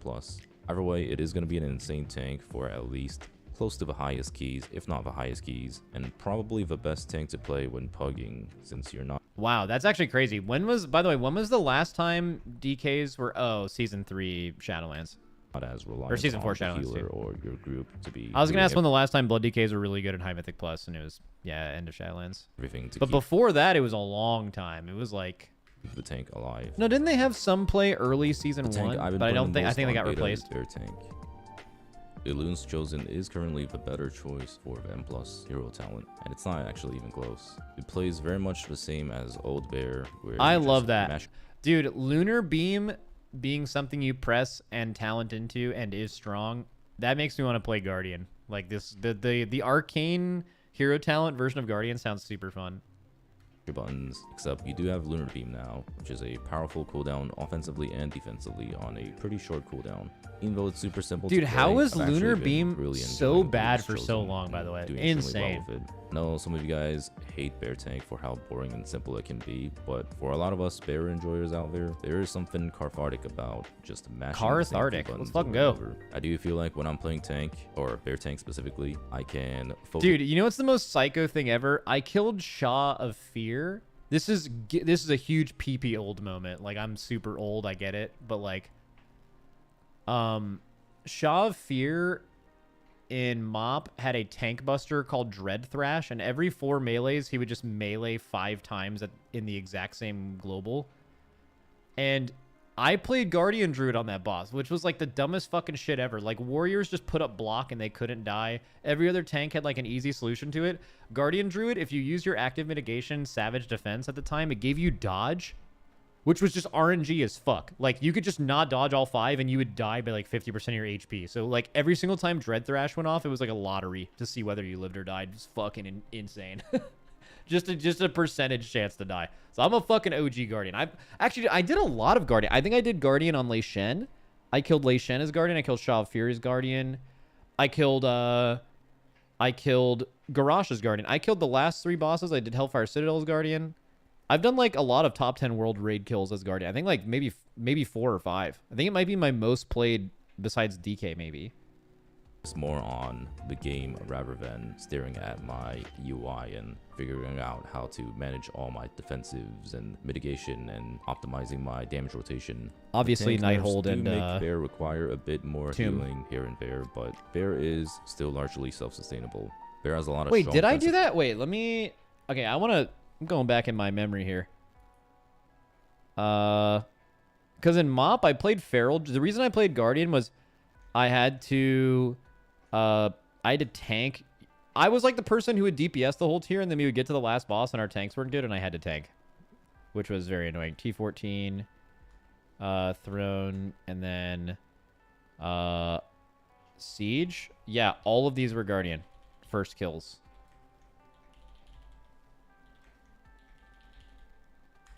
Okay. Wad, High Mall. I was Windwalker. Blackrock Foundry was weird. I was Windwalker for almost all of it, but then we made Limit, and then I played Brewmaster. So like Windwalker / Brewmaster kind of And then what? Hellfire Citadel, again, Guardian. I think Guardian's going to end up being number 1. Emerald Nightmare doesn't matter, but... shit, what did I plan? Prot Warrior, I think. Emerald Nightmare. And Emerald Nightmare. Trial of Valor, I played Paladin for the first boss, Warrior for the second boss for Spell Reflect, and Guardian for the third boss. So I guess Trial of Valor, I was Guardian as well on Hellia. Nighthold was Guardian. Tomb of Sargeras was Guardian. And Argus was Brewmaster. So Guardian, I think, is going to end up being my most played class ever, I think. I'm like doing it in my head right now. I played a lot of Feral. It's weird. Like, these are just end bosses, though. I played mostly Feral, but on the end bosses, I always tanked. Let's see. Argus. Okay, what's after this? What was after Legion? BFA? BFA was Brewmaster, which was a mistake. Battle of Dazar'alor was... Me and Ben played double Prot Paladin for the whole raid because of Jaina's tank damage. And then... Oh, I forgot to... Old Year is what this is called. I think I ended up killing this on Monk. We played double Prot Paladin, and then they buffed Jaina's tank damage by 300%, making Prot Paladin no longer the best comp. Ben stayed on Prot Paladin for spell warding, but I went on initially Warrior, and then I think Brewmaster. I think I ended up killing it on Brewmaster, but I played Warrior, Pally, and Brewmaster on that boss. So I think Brewmaster. That's fine. Ashara. So, Eternal Palace. I played Brewmaster. Okay, Brewmaster's coming up in the clutch here. And then Nyalotha. 21st Man. That's when I stopped. And then, well, I killed a few bosses on Blood DK. Drestigath and Vexiona.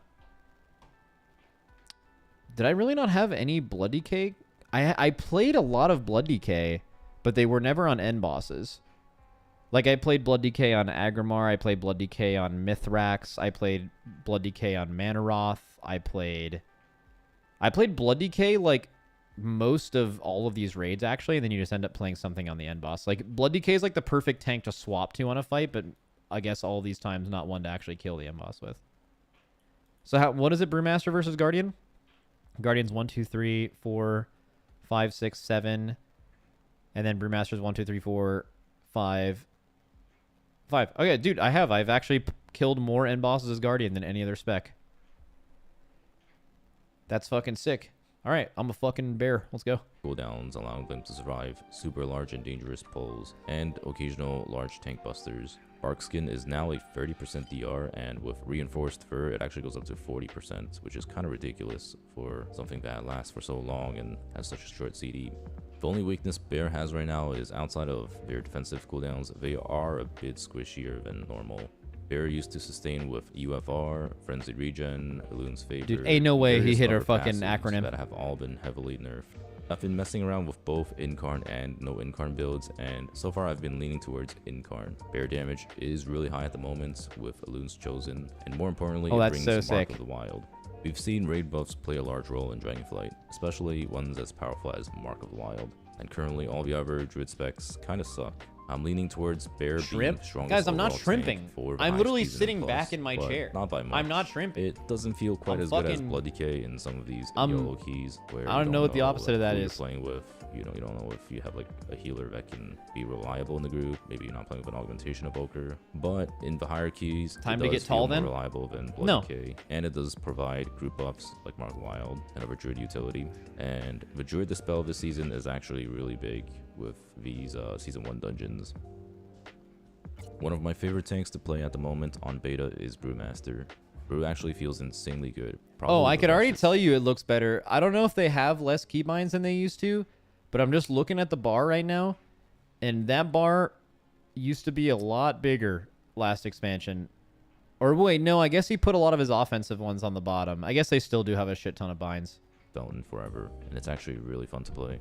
It still has just as many buttons as before, but the opener is much simpler and quicker. Basically the opposite of what has happened with Blood Decay. Before, you had to drop your They have White 3 to Tiger 5 less statue, key binds? keep Oh, that's pushing pretty good. Goodwin up, use Weapons of Order. Wait,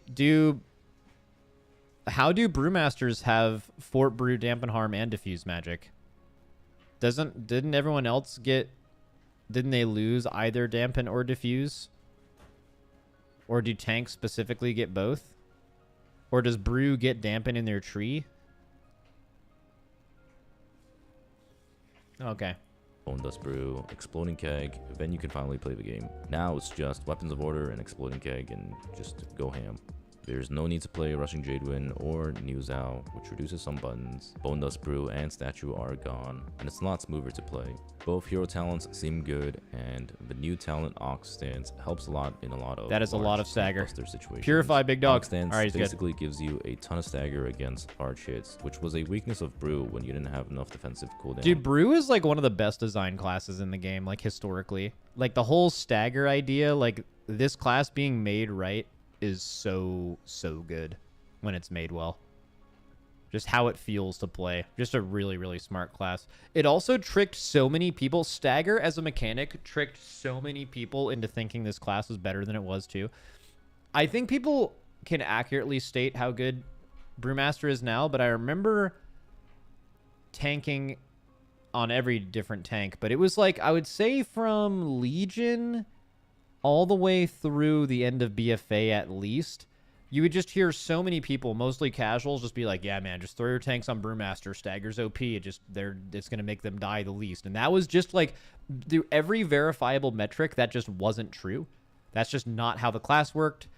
They were requiring infinitely more healing. Like, just the entire notion that, like, Brewmaster was a super OP tank, which was held by people for years. And at times it was OP, but, like, people were just like, it has stagger, it's OP. And I don't know when exactly that changed. But yeah, that yeah, what are you guys spamming by the way? Hey Max, do you remember when you raided with us at Christmas last year? My son showed you an ultrasound and you thought it was a butthole. Yeah, I wanted you to know that the butthole was born yesterday. Very healthy boy. I'll send some pictures via Discord to you.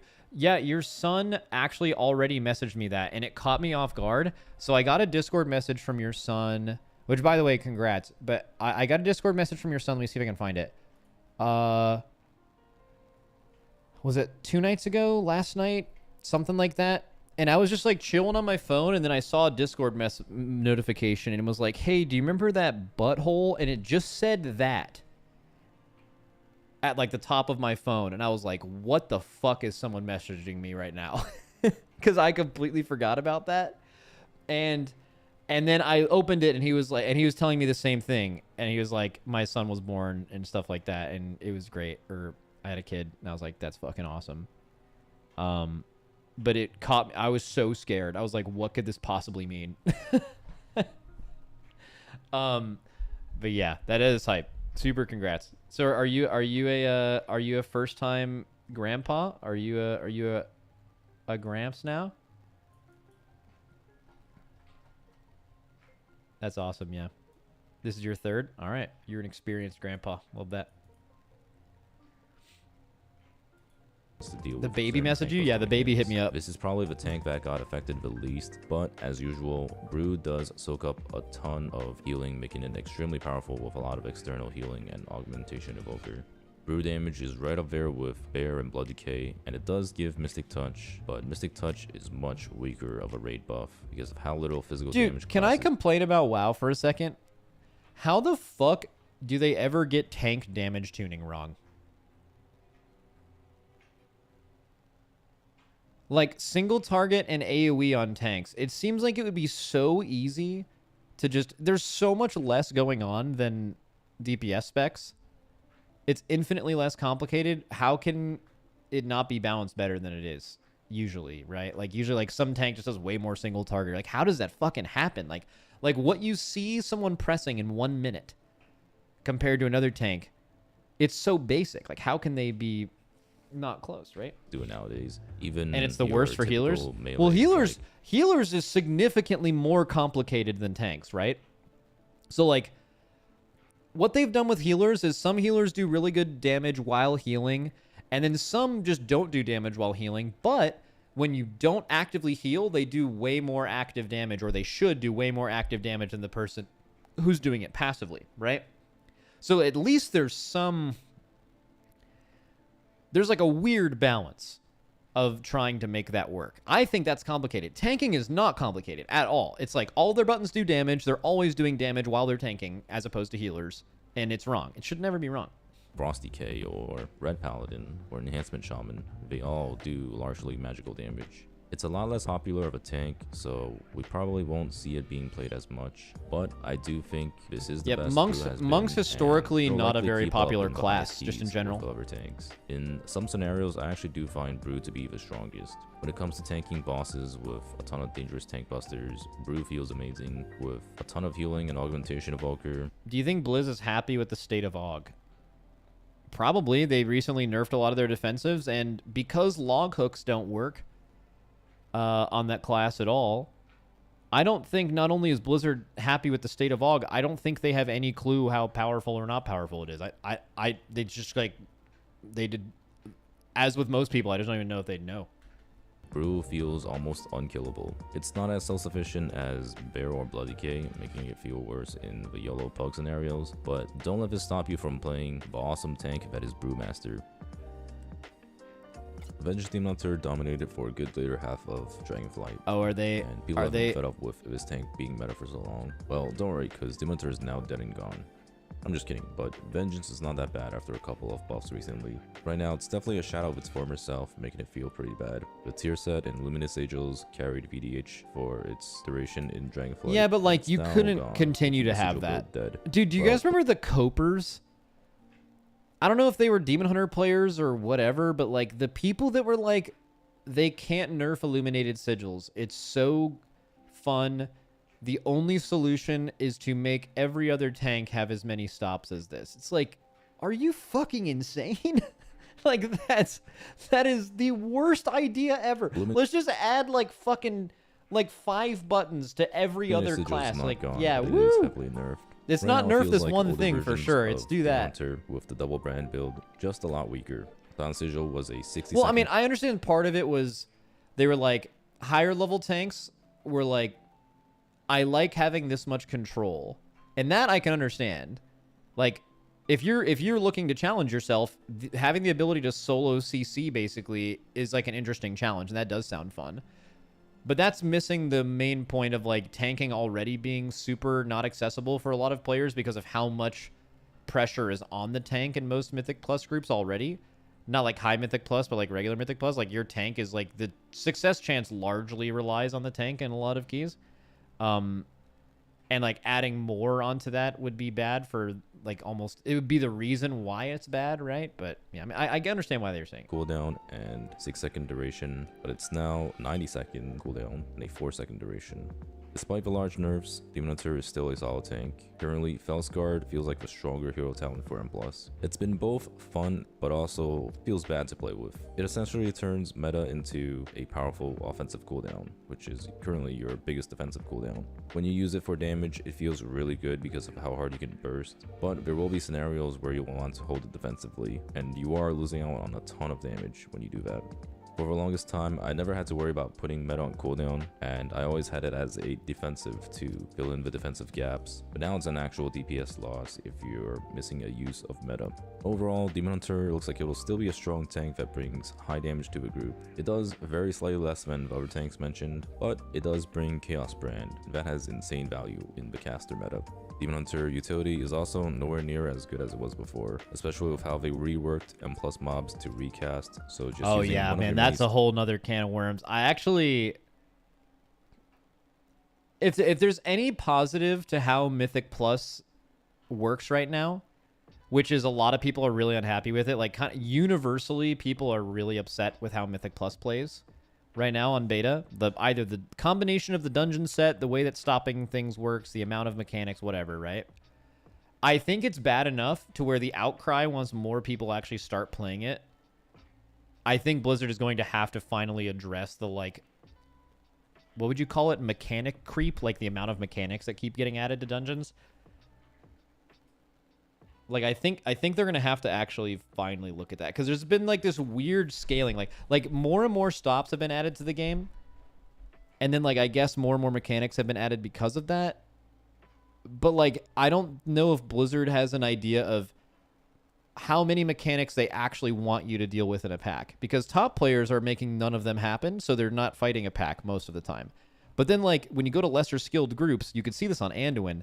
When you go down skill level of players, the first thing that stops happening is things that you're assigned to. Stops, kicks, stops, all that stuff.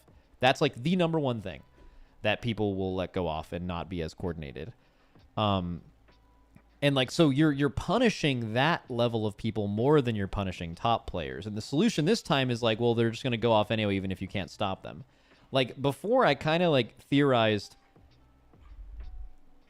it would be an interesting experiment to make a dungeon that has no stops. You can never stop anything. I don't think this is the future. So you guys have heard this take before, some of you. But, like, I don't think this is the future of what Mythic Plus should be. Right, I think being able to having stops in this game and them working is good in PvE, and in Raid you can't really use them like that. So it's good you can use them in Mythic Plus, or else the buttons just serve no purpose outside of PvP. But it would be interesting for them to design a dungeon where you can't stop anything, because then you would be able to, like, accurately design the amount of mechanics you want a player to deal with in a scenario where you know you have to deal with them. Right, like the alternative would be Raid boss or dungeon boss, where you could just stun or knock back any of their abilities, right? That would probably ruin all dungeon bosses. It would ruin all raid bosses, because every boss would just it'd be like classic. Boss would just auto-attack you and nothing would happen, right? Like, you can't design a good boss fight unless things are going to go off. You can kind of apply that to trash. Like, for example, right now, if they just took the dungeons they had currently in beta and they made it so you could not stop anything, it wasn't even possible. They were hard cast. They were going to go off. Everyone here would tell you there are too many mechanics then. Okay, well, then find the level of mechanics that you think people should deal with, where it's like, okay, because obviously things auto-attacking you and doing nothing is bad, and things feeling like you're fighting 5 different raid bosses every single pack is bad. Where's the actual, what do you actually want people to deal with? And then you can create good content, right? And then maybe that would allow them to actually find the middle ground of how many mechanics people want to deal with, just as an experiment, right? I see the tip. Hi, I'm Kiwi. Hey. No tips. You're done. You're done. Damn, I just timed him out. Caterwall permanently banned him. Holy shit. Okay, unbanned now. Very good. Fucking see you later, buddy. Stops won't do a lot compared to Dragonflight. BDH is also a bit squishy in some scenarios, and definitely promotes a kiting playstyle when doing hierarchies and bigger pulls. It kinda reminds me of Season 1 of Shadowlands playing this tank. On bosses, it's still pretty powerful with the Frailty build, but it has been nerfed quite heavily, making it require a bit of healing to stay topped when Soul and Leech healing isn't enough. Prop Paladin has been the most doomed on tank for most of the beta cycle. There's been a lot of complaints about how poorly Prop Paladin is doing. Personally, I don't think it's as bad Yo, as people Dorky, make what's it out up? to be, I'm stealing your especially content, after big most dog. recent set of buffs. Paladin's Get definitely stolen. feeling worse than before, and it has been affected heavily by the tank nerfs, but honestly, all the tanks don't feel that great, and it's just sort of how Blizzard wants tanks to be designed. Alright. I haven't messed too much with the Templar hero talent tree, but for the brief moment I played it, it was extremely clunky due to the high holy power cost. Wait, really? And the low holy power Oh, I economy could see that. currently. Templar's so Lightsmith good for plays ret, exactly though. the same as usual, except now I could with see an it being extra weird for button Prat. and just adds a little bit of damage, or shield that you can put on an ally. And What do you think Lightsmith about the does tank seem a nerfs? little bit Well, I overtuned at the haven't moment, played so tanks with I them, wouldn't be so I have surprised no if it opinion. receives some nerfs to be But I more in read line when they with came out Templar. really hard, Paladin which still is offers good. a ton of great utility, especially with Nothing the like plus some changes that misinformed made reeing. interrupts more valuable than stops. The Avenger Shield interrupts are actually huge to have once again, but the spec does itself feel a little bit weak defensively. I've found Paladin to be extremely reliant on the healer to stay alive, but it is capable of surviving, especially with its large array of defensive cooldowns. It's a bit awkward because on one hand, Paladins are completely fine as long as you have an augmentation evoker and sufficient healing. But on That's the so other hand, stupid that this that's the crush case. feels really bad, which is I don't part know of how why a they lot of fucking Paladins solved are that. doing so heavily. But, like, the whole, like, healers and tanks are tankier and can heal more with Augs in a group, just like, oh my god, Aug is just so backwards, man. Like, I actually don't, like, I think if Augs just buffed DPS, which is what they do in Raid, like, you can tune them and they basically are just a DPS. Like, yeah, they also had defensive benefits, which they've nerfed a shitload. Like, I actually think what Augs brings to your group defensively, outside of buffing your tank and healer in a dungeon, is actually, like, almost nothing now, compared to, like, I mean, Devastation has Zephyr, Preservation has Zephyr, right? Zephyr's good, but, like, the actual, like, Obsidian Scales giving other people health is actually dog shit now. It's 4% when you have Obsidian Scales up. It's literally dog shit. Right? Like, the main problem is Mythic Plus, because, like, they buff tanks and healers for no reason. Where in Raid, they only buff DPS, ideally. Well, I mean, unless you're doing it wrong, you're only buffing DPS. But, like, when you just buff DPS, you can tune the numbers around that. But you can't tune, like, healers and tanks healing and tanking more. It's 2%. It's 2% when they don't pop Obsidian Scales, and I think it's 4 when they do, something like that. You don't even take the HP talent, I think, is Aug. Oh, then it's not even good enough anymore. It's gone. That's even better. Paladin damage is also extremely good at the moment. I was very surprised by the numbers this spec can put up, and it might actually be the highest damage tank in AoE heavy dungeons. I can see Paladin being quite good in hierarchies with a good group, but it might struggle when pugging. Some dungeons also stink real bad for Paladin. Max Growl got one guide during his reaction of this video talking exactly about this. It was insane. Well, okay. I feel like I didn't get one guide. I came up with it on my own. I didn't even read anyone's message. I guess I one guide myself. I am the guy. The amount of movement required, making Consecration really awkward to play around. Overall, I'm pretty content with Prot Paladin. It's been kind of enjoyable here and there. It just needs some help with self-sustain and a little bit more holy power generation. Prot Warrior has been a great tank to play for most of the beta cycle. I've really enjoyed how it plays with Mountain Fane hero talent. Bring me fucking back to BFA Season 4 Prot Warrior haste stacking fucking what's that one ability called that reduces your anger management, reducing the cooldown on shield wall, demoralizing shout, last stand. Oh my god. What a fucking time. God, that was so fucking fun. BFA Prot Warrior, where you're just spamming Thunderclap, you have pretty high rage generation, and you're getting your avatars back up. So you're just going through that whole gameplay loop of cycling. It's pretty close to it? Wait, really? Thunderclapping. I haven't bothered too much with process since Mountain Fane is just much better for M+. Right now, Warrior feels good in dungeons until you run into encounters. Have you decided what you're maining in the War Within? Almost certainly Windwalker, I think. Dungeons do have a lot of those rough encounters for Warrior, making it not as reliable in hierarchies. I've noticed a couple of areas where Spell Reflect is also very powerful. Warrior self-sustain is also Isn't that how it always is? And will probably heavily rely on the healer to stay alive. Thankfully, in most scenarios, Warrior actually takes quite little damage, making it pretty easy to. It should be Frosty K. Warrior damage is also a bit on the lower end. Yeah, I do like Frosty K a lot. Overall, I would say Warrior's been really enjoyable to play. I love DK. Performs about average. It's the tank with the biggest I love Ret, love Enhance, love Monk. I'm just a melee to summarize guy. Everything, I've enjoyed most of the tanks. My favorite in terms of fun has just been depending on how I'm feeling. When I'm feeling something chill, Bear's been the most fun for that. When I want something more engaging, Blood DK and Brewmaster are the two most fun. Demon Hunter and Paladin haven't been as enjoyable. Just Dorky, just tell me what tank is the best and which tank I'm gonna play. For me, that's what I'm trying to cosplay a normal like YouTube viewer. Just fucking tell me what it's weaker, I'm gonna comment, and less resource generation. Warriors are fun to play. So basically, every tank is okay. This guy is fucking screaming. He's so mad. He's like, fucking tell me what's good. To be the most solid overall for the highest level content. Blood DK is probably gonna be the best for the medium to high level range, especially in uncoordinated groups. Brew, Paladin, and VDH are the sleeper specs, with the highest potential to be the best depending on how you and your group plays. I think VDH in particular might be really strong just because of Chaos Brand and Caster meta. In a Caster comp, VDH with Brand factor. Yo, let's bring Melee back to Mythic Plus. Fuck these casters, overall, you know what I mean? Which is way more. I'm trying to see some demonic ass creep. I'm trying to see Frosty K, Windwalker, Rogue. I'm trying to see some fucking weird shit. Any other tanks aside from maybe Bear tank with Mark of the Wild. Most of the tanks are doing anywhere from like 600 to 700k overall damage. Warriors, I definitely don't feel great about. You wanna know why? Because melee are smart and casters are fucking stupid too. You guys ever play with a caster before? Oh my god. They're like, oh, volcanic, ooh, fucking I gotta move.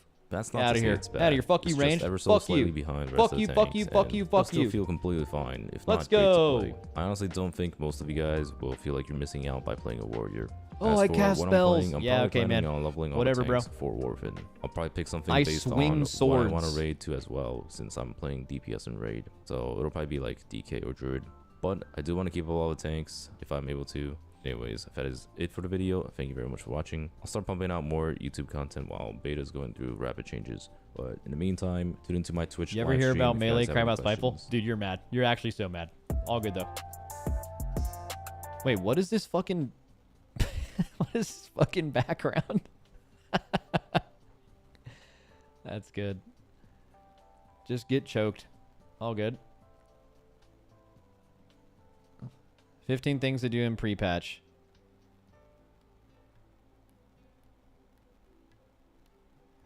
Yep. Oh, dude, my fucking YouTube is cursed. Dude, have you guys been watching the Olympics, by the way? Blizz is trying to incentivize tanks into taking tanking talents. I saw that your attempt at taking Ring of Peace to save yourself should instead have had to invest in taking some other tanking talent. But who am I to judge an American MDA player? Oh, this is the fucking best comment I've ever seen. That's fucking amazing. I do think tanks probably have it the best with the class inspectories, though.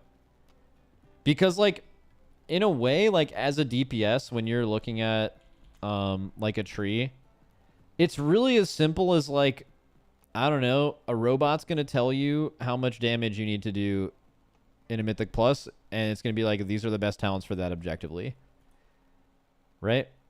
As a healer and tank, well, I can't really speak about healers, I'm just guessing, but as a tank, there's like a lot more nuance, and nuance is interesting because your job is not only doing damage, but it's also staying alive. And there's always, depending on the content you're doing, there is a line that you need to decide, and it changes. That line changes of how much survivability you need, how much tanking you need. I remember in like season I played Druid in season 2 when they were like super OP. This is probably a different Spectre now, but I remember they definitely moved some things around. But I remember like I had like 8 different builds based on the dungeons. And they weren't like a build for each dungeon. They were, you know, like a slightly tankier variant, a group healing variant, and I just feel like DPS are robbed from ever having those kind of decisions because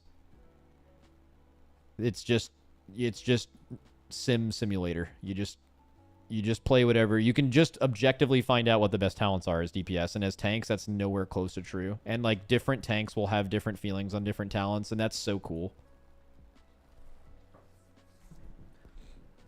Like, I remember last season, there was, like, 5 different Vengeance builds. Let me see if I can even remember what they were. It was, like, Dorky build, Now build.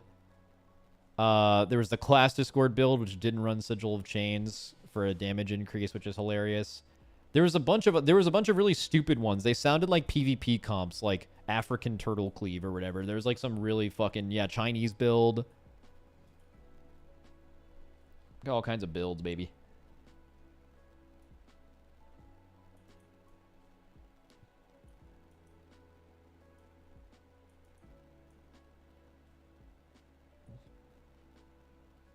What is it? Oh, dude, I just did the what is it thing. Fuck! Dude, that guy fucking flamed me for that earlier, and then I just did it. I never have ever realized I've done it. And dude, now I'm self-conscious. Guys, streaming might be it. This might be it for me.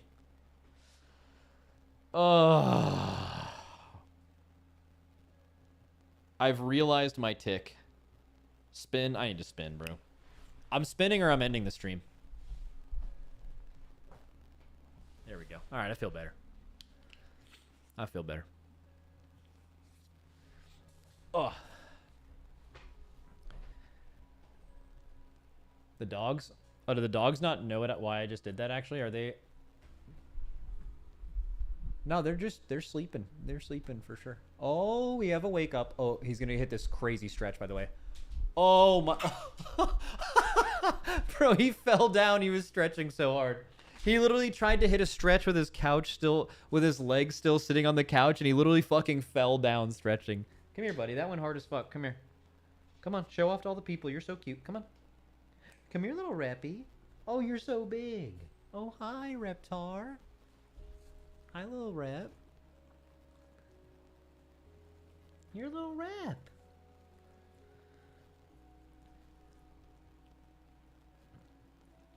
I took Reptar to the dog park the other day. Not gonna lie, he was kind of scaring the honeys away. I don't want to talk to him about it because I don't want him to feel self-conscious, but he was fucking, he had absolutely zero game. He was fucking barking at people for no reason.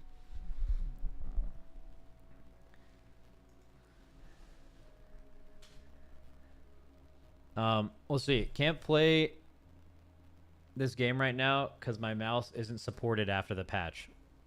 What? Wait, you use a mouse that isn't supported by World of Warcraft?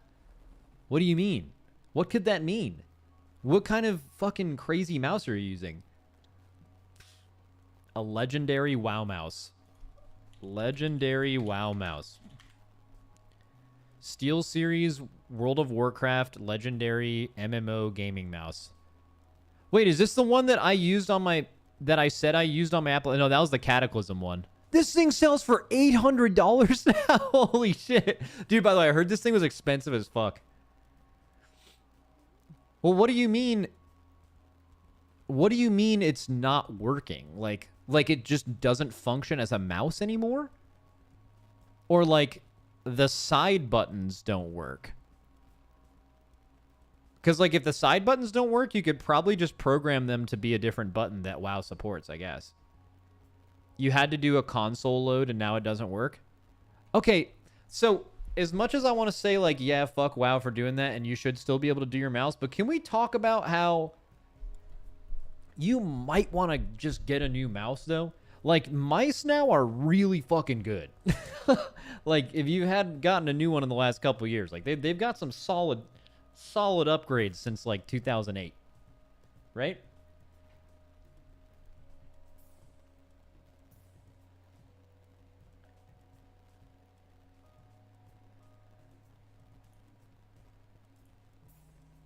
TL mouse sponsor.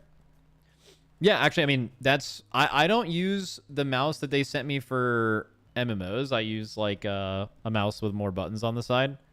But they sent us the new Alienware Pro Line mouse. They made, like...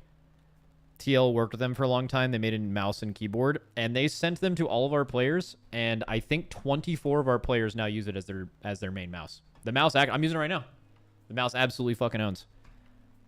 I use it for everything except for specifically WoW. Just because I'm cooked and I still use a one where I have all my... I would just have to find a bunch of new binds, and that just seems really inconvenient. What mouse? It's the Alienware Pro Line mouse. It is a fucking goat mouse. It's so good. Let's see. Max, have you been keeping up with America's gymnast hero Steve and his pommel horse performance? Yeah, I'm not going to lie. I saw the pommel horse thing, and I think I can do that. Like, not as good as him, but, like, I could do it a little bit.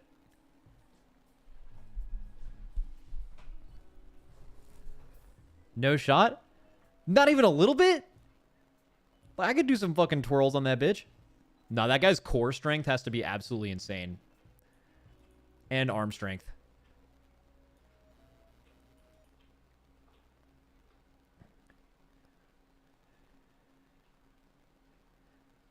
Captain Rogers, have you seen the... I'm not going to fall for a dev hour joke. Also, didn't you post a bird cock at the beginning of the stream? Why are you not banned?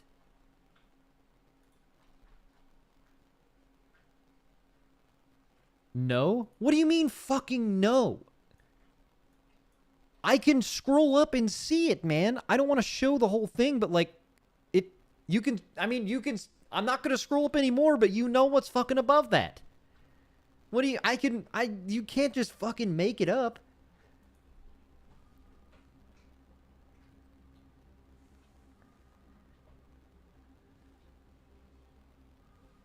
What do you have to say to that? Huh? That's not a dick? Hey, man.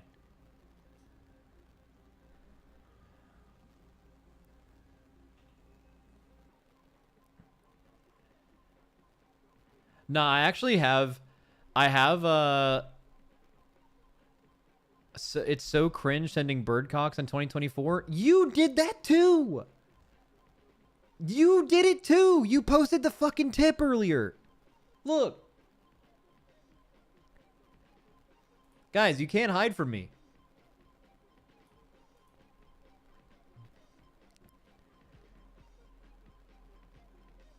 You can't fucking hide from me, bro.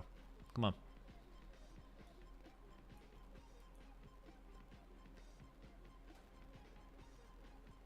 You can't even tell what it is. He could be holding an ice cream cone. Yeah, but okay. It could be a lot of different things, but everyone knows what it is. Come on, man.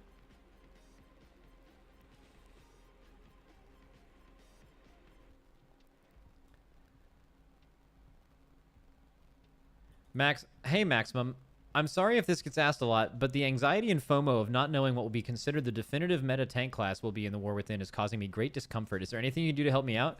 Yeah, ask Dorky. That is Dorky's entire content. I'm adding him in the chat. You can follow his stream. He will tell you what the best tank is unquestionably in raid, dungeons, and PvP. If you want to know what tank to PvP on in arena, he's got you.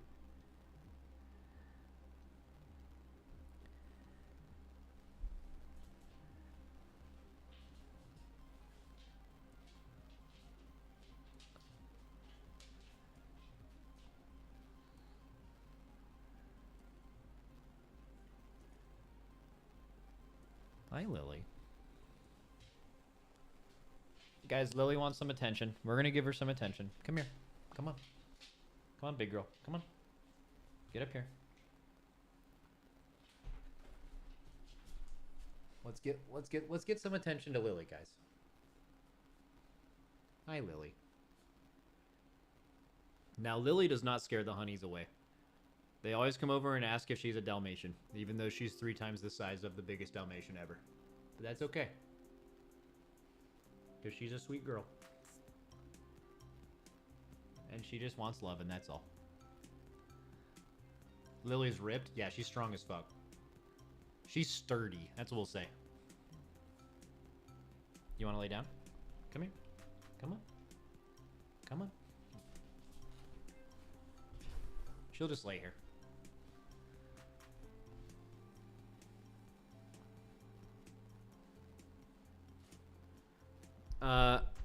Max, I'm very high, but what is proc short for?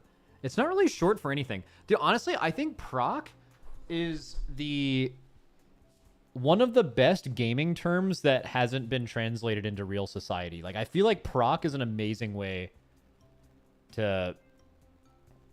Proc is short for proc...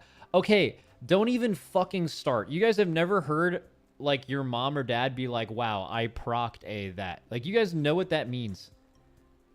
Like, yeah, it's a real word in real life, but, like, used in a gaming sense, it's fucking amazing. It's just an amazing thing. You know instantly what it means.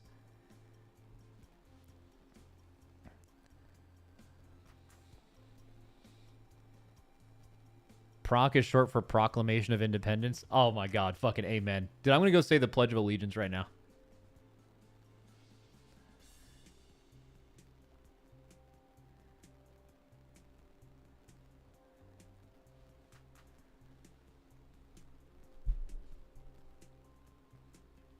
Do you guys dogs like it when you just do this? Lily will sit here all day if I do this. Look at this dog. She's like, thank you. Please. Please continue, human. And I'm going to stop. Oh, searching for hand. Oh, she is not happy about this. She is aggressively... Okay. Yep, all right, my bad. Sorry, Lily. Oh, stopping.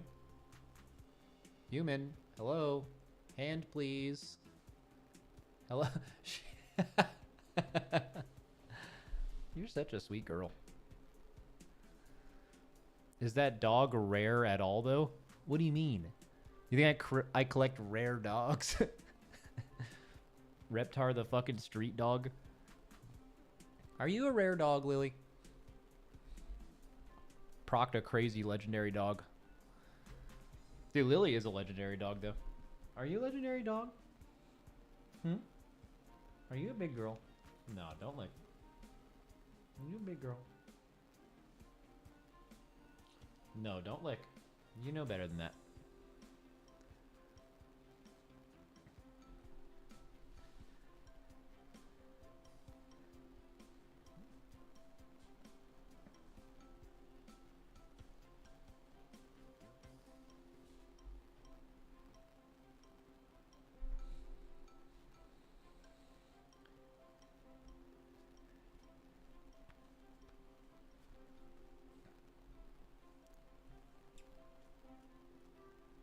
(1972) rare GD Great Dane bred in the mountains of Tibet and spoon-fed by monks.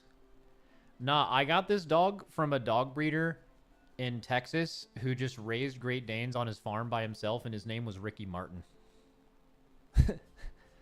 That's actually his name. Not real Ricky Martin, but that was his name. And he had personality, let me tell you what. Beta notes are up if you care. Oh, let's check that out. I mean, wait, there's not gonna be beta. Are you trolling me? Oh wait, you're not trolling me. There is actually beta notes. Interesting. All right, that'll be a nice way to end the stream. Let's just read things got buffed by %. Yep, that's what we're seeing here. All right. Wait, am I reading an old thing? I am. Wait, no. Wow, there's a lot. There's a lot. All right, here we go.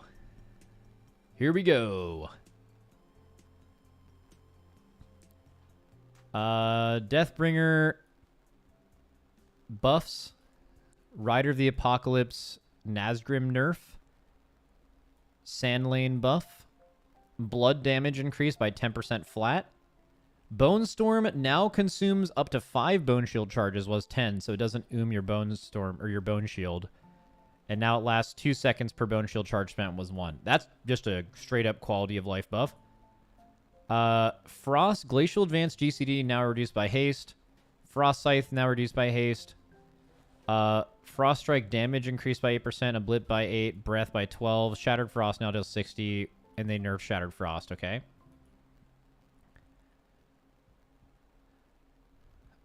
Oh, no more Insta Dancing Rune weapon. You lose Dancing Rune. Oh, yeah, because it's consuming. I see. Yeah. So is that a nerf? Is the Bone Storm thing a nerf then? I imagine it's not as... I don't know how annoying it was to set up. I feel like it's not exclusively a nerf. It's probably closer to the middle. You're losing 25 seconds of CDR every minute. Oh, okay. That sounds pretty big. Okay. Frost. We already read that. Unholy Raise A-Bomb now costs 1 rune to summon. Oh, like the army thing? Okay. Interesting. An issue with Unholy Blight applying Virulent Plague to the player's current target instead of enemies in proximity has been resolved.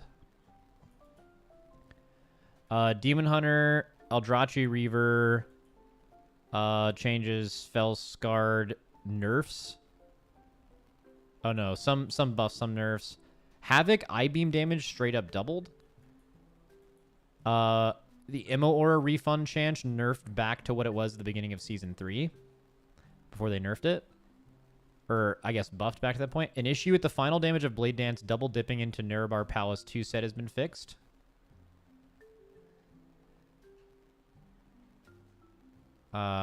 Okay. And then Vengeance damage buffed by 15%. So tank damage buffs looks like maybe across the board. Not for Guardian, it appears. Okay. Heroes of the Club, whatever. Bunch of balance changes to all the hero talents. Not surprising. Balanced Druid buffed by 6%. Buffed Force of Nature. Buffed a lot of things. Everything is buffed. No nerfs. All buffs across the board. And also, they updated their tier set bonus. They buffed their 2-piece. And they more than doubled the power of their 4-piece. Feral. Melee auto attack damage increase. Okay, so just feral buffs across the board. Okay. Guardian. Oh, here we go. Melee auto attack and all bear ability damage increased by 20%. So there are tank damage buffs across the board. Moonfire damage reduced by 15%. And Twin Moonfire by 8. Okay, so they wanted to nerf the damage you were getting from that hero talent tree and giving you more base damage. Resto, bunch of changes, healer stuff. Evokers. Hero talents. Flame Shaper. Okay, whatever. Aug. Oh! Wait a second.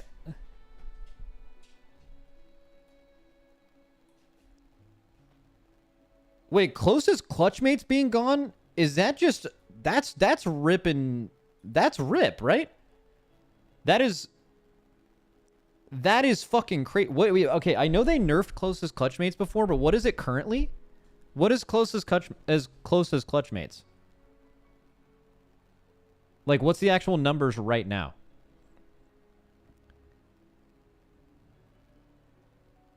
%? Is it 10% to each DPS, or is it... I need the actual wording on it. One second. Close as clutch mates. I want to read the tooltip.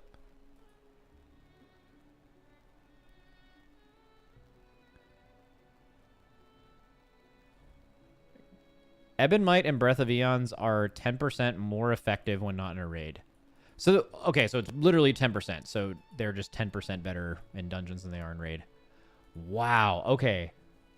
This is really interesting. So they just straight up nerfed Ebon Might by, what, 20%, it looks like, just in general. And then they also removed closest clutch mates.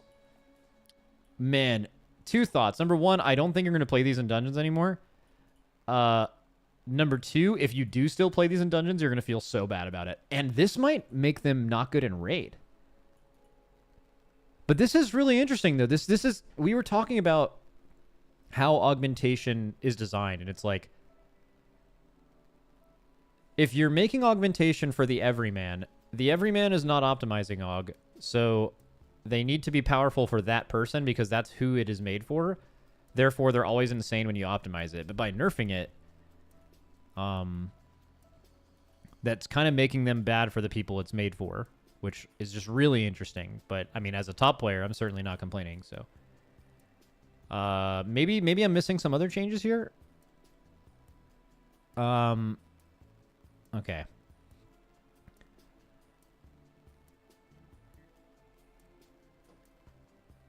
Cool. All right, Hunter. An issue with ghillie suit on activating. Hunters have a ghillie suit? All right, Dark Ranger changes. BM nerfs.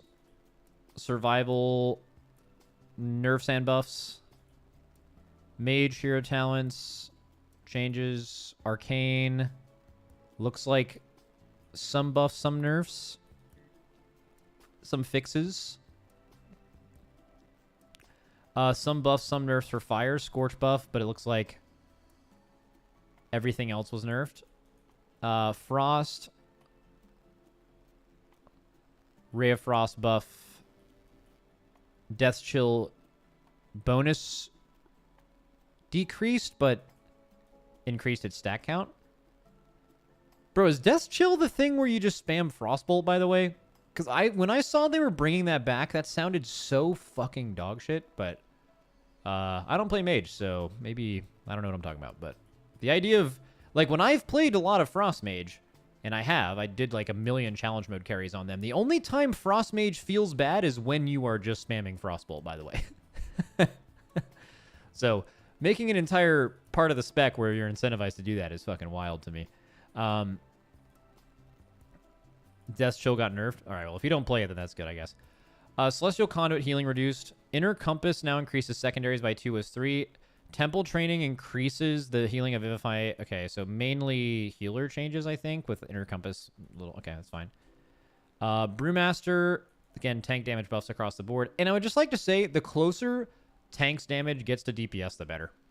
Not like it shouldn't be the same amount, but I would almost argue up to like 90%. It should always just be more rather than less. Mistweaver changes Windwalker. All right, here we go. Let's get weird on Windwalker. Touch of the Tiger now increases the damage of Tiger Palm by 40% was 25. Hardened Souls now increases the crit blackout kick was this. Rushing Jade Wind's damage has been increased by 30%. Communing with the Wind now increases damage of Strike of the Windlord by 100% was 80. Memory of the Monastery now increases Tiger Palm's chance to activate blackout kick by 25% was 15. Okay. Zwen's Bond now increases Zwen's damage by 30% was 15, making that talent a little bit better. Brawler's Intensity now increases blackout kick's damage by 12 was 15. Crane Vortex now increases the... Oh my god, this is crazy. Yeah. We talked about almost everything here on that Windwalker talk the other day. Like, they were very specific complaints, too. Okay, let's keep going here. But I don't want to take credit for that, because as soon as I do that, people will start getting mad at me for things being changed in a negative way. So we're going to stay out of that for sure. Okay. Meridian Strikes now reduces the cooldown by double. Darting Hurricane proc rate has been increased. Martial Mixture now increases the damage of Tiger Palm by 8% per stack was 10, but can stack up to 30 times was 12. Yeah, they really want to double down on this Tiger Palm shit, especially with the tier. Chi Burst activation can now stack up to 2 times, and its duration has been increased to 30 seconds was 20. So now it can hold 2 charges, which will be really nice, so you don't have to just spend those all the time. But its damage has been increased by decreased by 20%. And Chi Wave's damage buff by 80. That'll bring those a little closer together.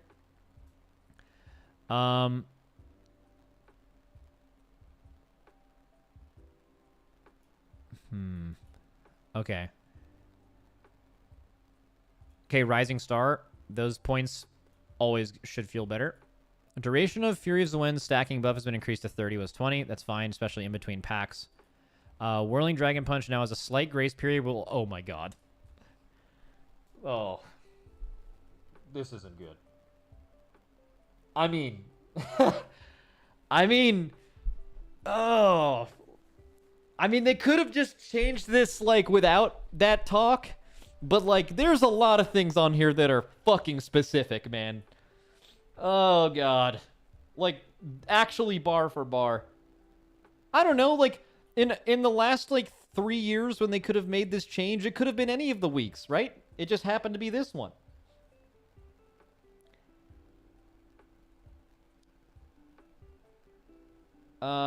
Alright, fix an issue that caused Chi to drop below Combat Wisdom's threshold to start. Oh! Oh my god. Oh no. Oh no. Okay. Okay. Fix an issue that caused first does not grant. Fix an issue that caused... Okay. Well, moving on. Alright, Paladin hero talents. Buffs. Lightsmith. This was nerfed insane. Wrathful Descent now deals 100% of damage dealt to nearby enemies when Empyrean Hammer critically strikes. It's 80. Okay.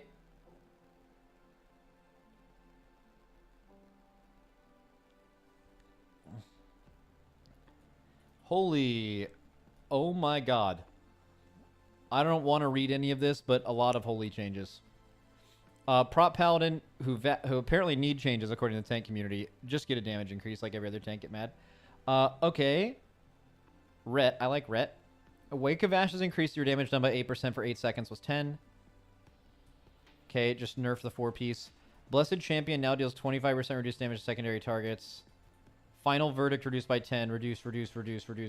Blade of Vengeance increased. Expurgation reduced. Divine Storm. Oh, Divine Storm by 25%. Is pretty fat. I don't know how little damage that was doing, but that's a massive number. Word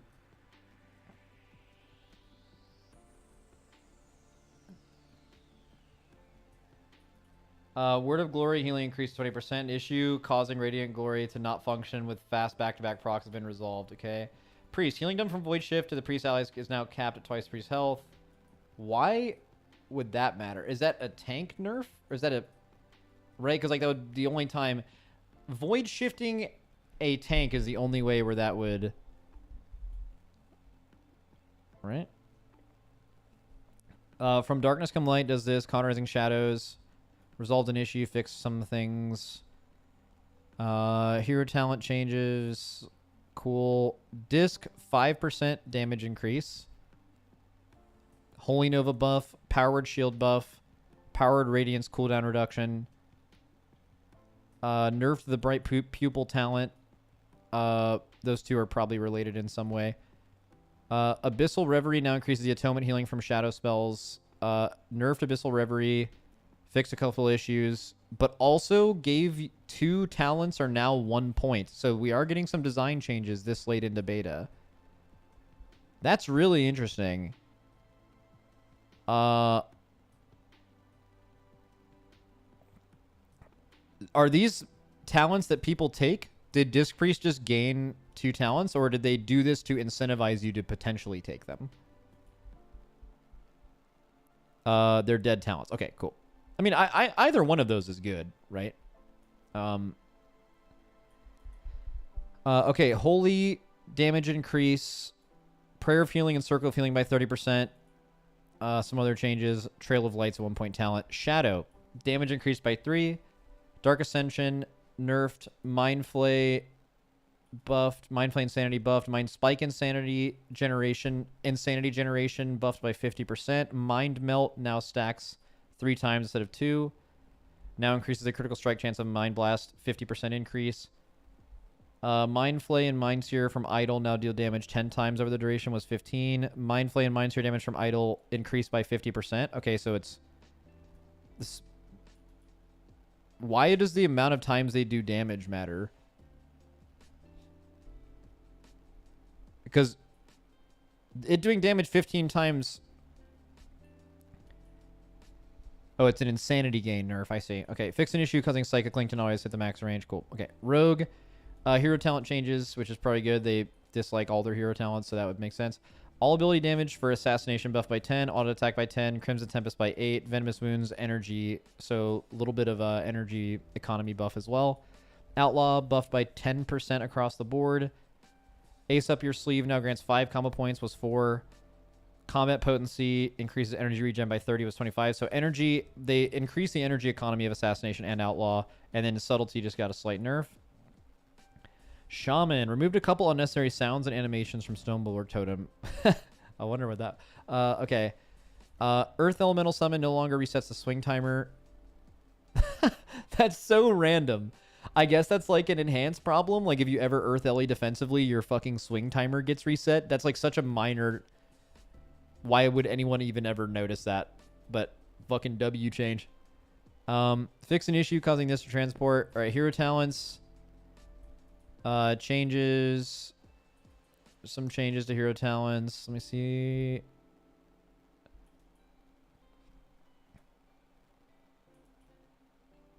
Interesting.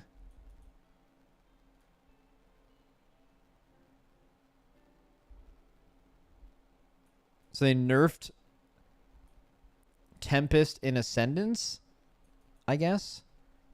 Okay, enhance. Searing Volley damage reduced by 50. Searing Bolt by 50. Surging Bolt now properly modified by Nature's Fury and Fire and Ice. Same thing. Searing Volley is now properly modified. So all these are now properly modified by a few things. So main changes. Enhance is getting slapped back into the grave. Yeah, I saw some damage breakdowns that include Searing something being like a shitload of their damage. Which sounds like it wasn't intended to begin with, but... Resto, Ursurge now... Okay, some Resto changes. Oh, Ellie, here we go. Nerfs across the board. Haste reduction from... I believe this is Primwave, right? Splintered Elements. 10% haste instead of 20. Lava Burst minus 25%. Ellie Blast minus 25%. Earthquake and Flame Shock reduced by 15. Liquid Magma Totem is now a 30-second CD. Was 1 minute. Ice Fury damage increased by 85%. Holy shit, that must have been bad. Earthen Rage damage increased by 60. Additional Lava Bursts from Primwave now deal 50% of normal damage. Was 80. Damn, huge Primwave nerfs. Damn, stay small, Ellie. Back to the bench with you guys. Where you fucking belong. Alright, Enhance. Oh, wow, they nerfed the haste from Splintered Elements, too, for Enhance. Okay, I will say, that kind of makes sense, because with it being a 30-second CD now, the power from Splintered Elements alone, if you were taking Primwave, was actually so obscene. And you'll probably still feel fast as fuck, but, I mean, I don't know.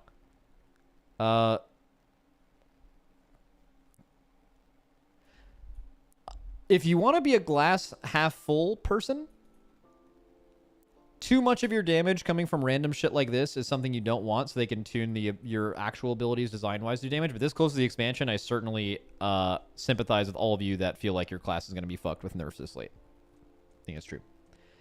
If you feel like that's going to ruin you. But also, I will say people generally overreact to this kind of stuff until they actually see numbers, and also, like, Heroic Week will probably change a lot, but who knows. I definitely... Makes sense. Yeah. Max, the last two bosses in Nerebar Palace drop higher tier crest.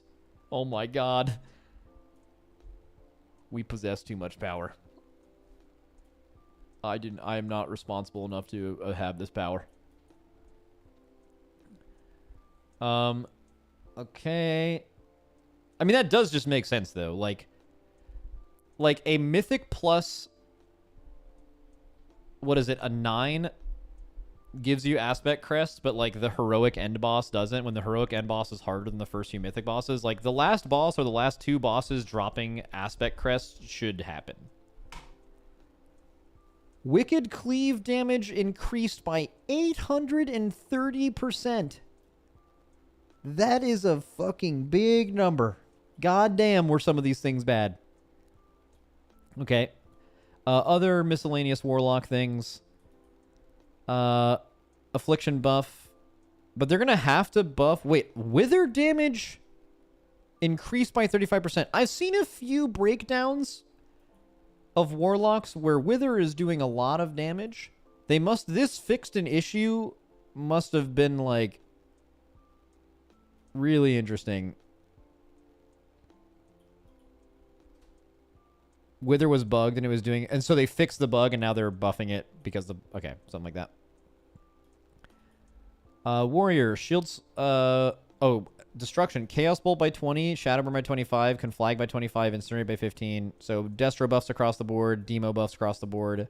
And Affliction buffs across the board. Okay. Warrior. Hero Talents. Colossus changes. Slayer. Mountain Thane. Everything's changed a little bit. Arms, Mortal Strike and Overpower nerfed. Okay. And Shield Slam buffed by 8%. Prot Warriors damage buffed by 30%. Revenge by 25. Execute by 50. Devastator by 25. Shield Charge Primary Target and Ravager by 25. Okay, so massive Prot Warrior damage buffs. I'm assuming Prot Warriors were lagging behind the other classes. Because they all got 15% buffs and Prot got way more than that. Okay. Item upgrade system. Hero track loot from Mythic Plus now drops at a maximum of 1 out of 6. Was 2 out of 6. Get destroyed, Mythic Plus players. And, well, I guess Raiders and Mythic Plus players the same. Mythic track has been extended to 6 steps, was 4. This was already true. This is not new. Maybe this is like an official announcement of this, but this has been what this was already for like a month, right? Increase the item level of Mythic Profession crafted items to accommodate the increase in max level of the Myth track. Now items crafted with an enchanted Gilded Harbinger crest range from the item levels of 623 to 636 was this. Okay, so crafted gear will still be, is it 3 or 6 eye levels below max eye level? What does it get owned 90% of endgame players who actively play retail? It's 3. Oh, man, crafted gear is going to be insane again. Okay. I don't know how I feel about that. Let's see. Raid rewards. Starting a month after Season 1 begins, players may collect Nerebar Finery with Nerebar Palace To smuggle out their allies in exchange for additional power. Okay, so this is the raid benefit. So this is the like scaling Siege of Orgrimmar ICC raid buff thing, and they've now clarified that it's going to start a month after Season 1 begins. I think that's a good timeline. And this is intended to replace nerfs to the raid. Like, I think it's a good idea. Like, nerfing the raid and buffing your power incrementally, because that doesn't really happen with gear much anymore. Do the same thing, but a raid being nerfed in your face feels a lot worse than you getting stronger, for sure. So I think if you were to pick between those two, this is great. This was a Dratnos take that they, a long time Dratnos take that they have taken, which is good. Mythic mounts per kill increased to 3 was 2. Oh, that's a huge dub. That's a huge dub to every guild, not even top guilds. Like that's so good for just your everyman cutting edge guild. More sales? Not really. Like, it's most guilds struggle to sell as many mythic mounts as you can, because like if you're in a good guild, you're killing the end boss like four to 6 times a week on mythic. You're not finding 12 buyers a week. You don't end up even selling all of them. So that doesn't really change this at all, I would say. Like maybe early in a season, but more than anything, it's gonna just make cutting edge guilds have to re-clear significantly less, which is very good. Queen Ansarek and Silken Court will drop additional upgrade crests from the next higher difficulty. In addition to their existing crests, for example, Heroic will drop 15 Ruined and 15 Gilded. Oh, it's gonna make. Oh, it's not even replacing the aspect, the crest it's dropping. It's just dropping the War Within equivalent of aspects and Worm's crests. It drops both. That's huge. That's good. I mean, that makes sense for the boss's difficulty too, so that's good. That's a great fucking change, actually. Great change. And then PvP changes. Wow.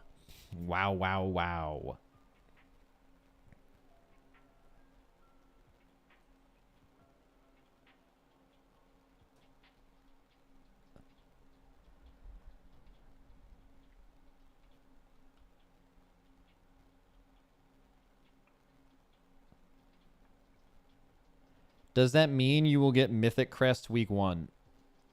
I guess it does, right? If you kill the last 2 bosses on Heroic in week 1, you will get extra. Well, okay, you will get it, but it doesn't matter, right? Like, let's just say the cap per week is 90 that you can get. You could get 90 in week 1, but they're not available yet. So the next week, your cap will be 180.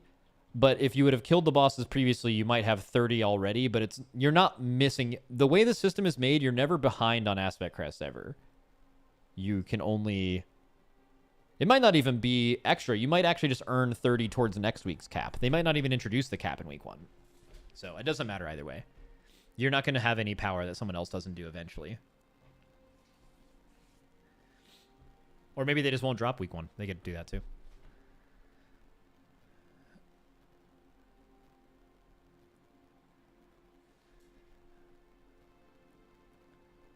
All right, this is huge. So what are the biggest takeaways from this? DPS Shaman nerfed.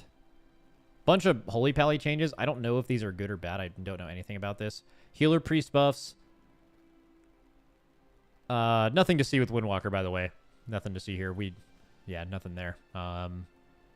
BM and Survival nerfed. Augmentation might actually be dead.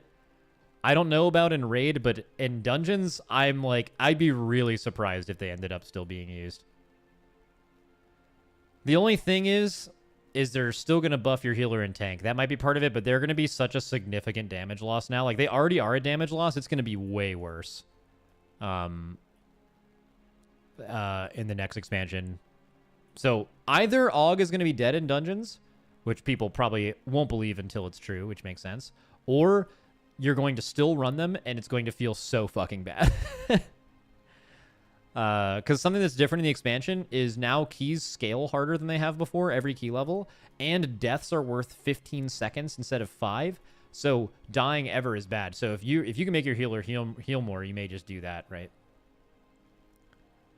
But they nerf their survivability that you give the group by a shitload as well. So They definitely sufficiently nerfed AUG going into the expansion. I just wonder if it'll be enough. Couple other changes. Type. AUG will still be needed. Yeah, maybe. One second, I gotta go make some food. Be right back.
Max left and nobody is excavating. Bro, it's one person who does that. If he's not here, no one does it.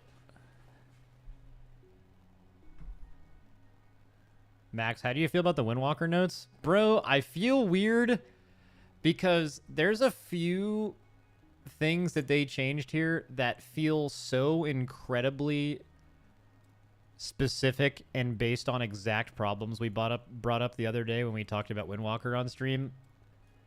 And it's one of the first examples, I think, of me being pretty sure that they listened to that and it influenced their design. And I don't want that to be true, because if that's true, then people can unironically, like, not memeing, be mad that things are changed because I'm not talking about their class, right? And then I have, like, a responsibility to do that, and I don't want to do that, right? So then, like, I don't know.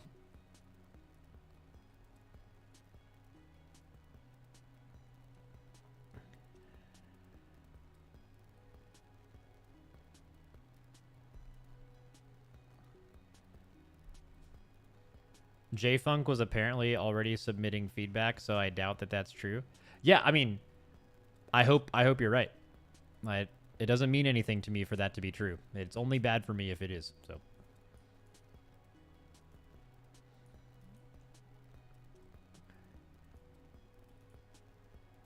What is that? Why did you link the bird? There's a picture of the bird without the cock. So why did you link the bird with a censored cock? Because there's nothing to censor. There's a version of it where it doesn't have one.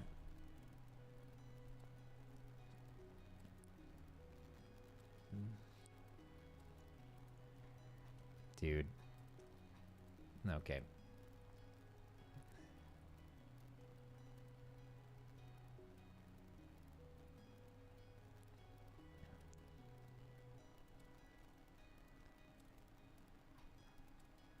No shot they did all of these changes after 2 to 3 days. You know, I'm with you. I'm with you. We didn't do shit. I agree. I agree. It's just a coincidence.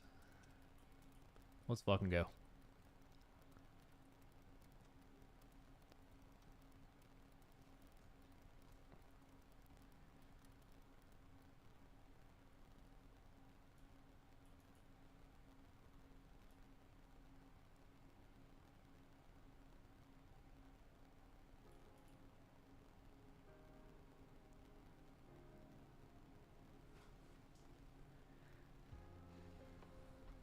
Ooh, we're going to have some fun damage testing this weekend. I'm actually interested in where a lot of this ends up shaking out.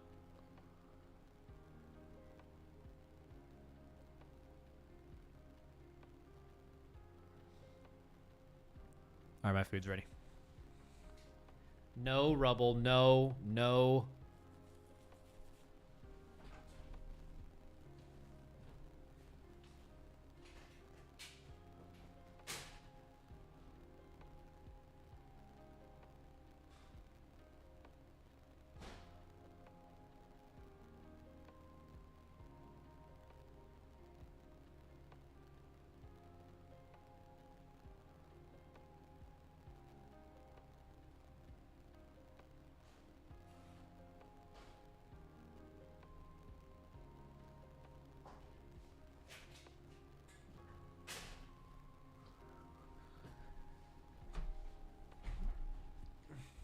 Let's go. Random 5 gifted subs. Let's go. I never get gifted subs, man. That's fucking hype. Max, do you think that Shaman and Hunter are still both not likely for a Race World first spot? I mean, they both have raid buffs that put them in the raid almost all the time. Like, Hunter would have to be very, very bad to not get brought. Or, like, fight design specifically makes you not care about. Like the Hunter raid buff is weird where... two things can be true. Either the boss does not actually go from 100 to 80%. So, like, Rashanan in this raid, I think, is like that. It starts at 60 because you get it to 60 during the dungeon boss version. Where, ironically... Hunter's like really, really good for the boss in the dungeon version because it's making your entire group do 5% more damage for half of the boss, right? So it's like super fucking strong. But then there's some fights where your damage in P1 doesn't matter, right? Like, what's an example of this? Like, if there's ever a really hard boss where the damage you do in P1 does not extend to the end of the fight in some way, and also that phase is easy. Right? So I'll give you 2 examples of that. So like on Denathrius, the Hunter raid buff currently wouldn't really matter. Because the first phase was really easy. You held DPS anyway. And it also didn't translate to killing the fight. But Raszageth is the opposite of that. While Raszageth, the damage you do in P1 doesn't transfer to killing the boss, it's still really fucking... Like, Hunter raid buff, if it existed, would have been required on that boss because it would have made the hardest part of the boss you do 5% more damage during it. So, like, some bosses, even though it doesn't translate, it's still really, really fucking good. So, like, it's pretty rare. I would say, like, 99% of bosses and probably, like, 90% of end bosses, you want the Hunter raid buff. So it's pretty strong. And you mentioned Shaman along with Hunters, and I'm not really positive about this because I haven't really looked into it. But I think the Shaman raid buff is, like, really fucking good. Like, I think it's probably, like, one of the best 3 or something. Like, so it's something you absolutely need. But the Hunter one can be a conversation depending on the boss.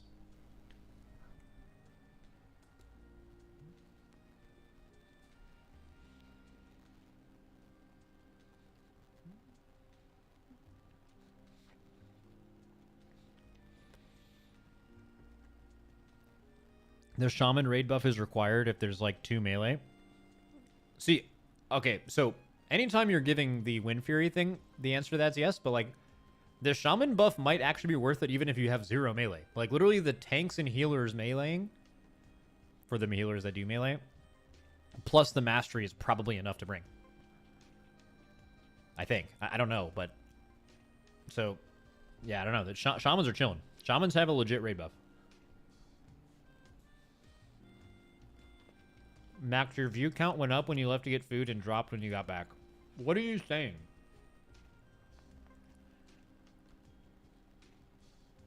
What do you mean by that?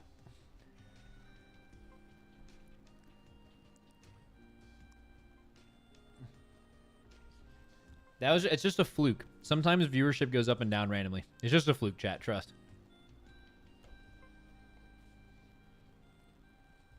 Believe me, guys, I wish it wasn't a fluke. Do you know how fucking amazing it would be if I could just turn my stream on and I would get more viewers at all times if I just streamed my chair and not me? And I could just do whatever I do every day, but just leave my stream on and it would just make more money. That'd be fucking amazing. That would be so fucking good.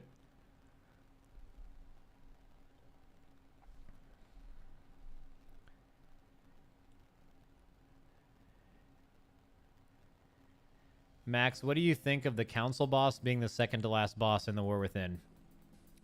Well, in the first raid of the War Within. Yeah, that's a good question. So let's rate all of these second to last bosses that have been a like multiple boss fight. So help me name them because I don't actually know. So obviously, famously, Stone Legion generals. Coven of Shavara. In was it Hellfire Citadel? Argus, the Argus raid, I think. That wasn't a second to last boss. Coven of Shavara was before Agrimar. Agrimar was the second to last boss. Right? Manaroth? No, Manaroth doesn't qualify. Broodkeeper?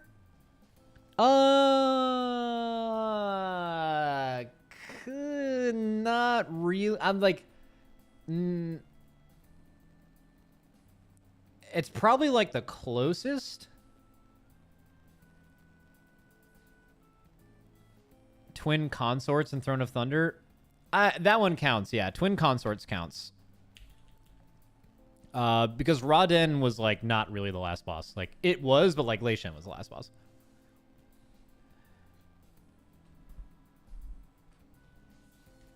Illidari Council. No old shit. Iron Maidens. Iron Maidens is a good point. So Iron Maidens wasn't actually the second to last boss you did, but it was supposed to be in the Dungeon Journal. I think Iron Maidens was supposed to be the second to last boss. Even though it wasn't. So we'll put it on there. Major Domo? Nah. Tendril? No. What? Lords of Dread? Good point. You could argue Lords of Dread. Lords of Dread's probably the closest, right? Because like, with the way the raid, the bosses were designed, like Ragallon versus Lords of Dread were both supposed to be like in the same tier. But Ragallon was harder, but that was just a tuning thing. Like Lords of Dread was a harder mechanical fight than Ragallon. I don't know. Lords of Dread probably doesn't count. Cenarius? No.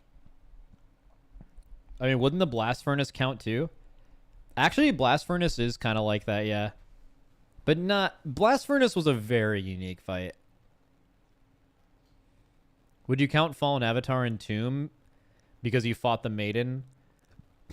You know, that's a really good point. I don't think so. But that's a really good point. I don't think so. Oh, Paragons of the Klaxi for sure.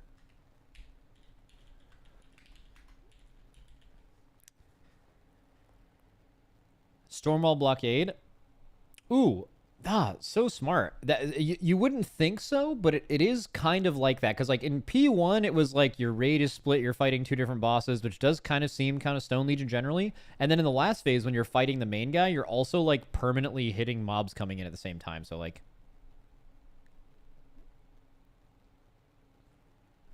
I mean, I think that's actually probably...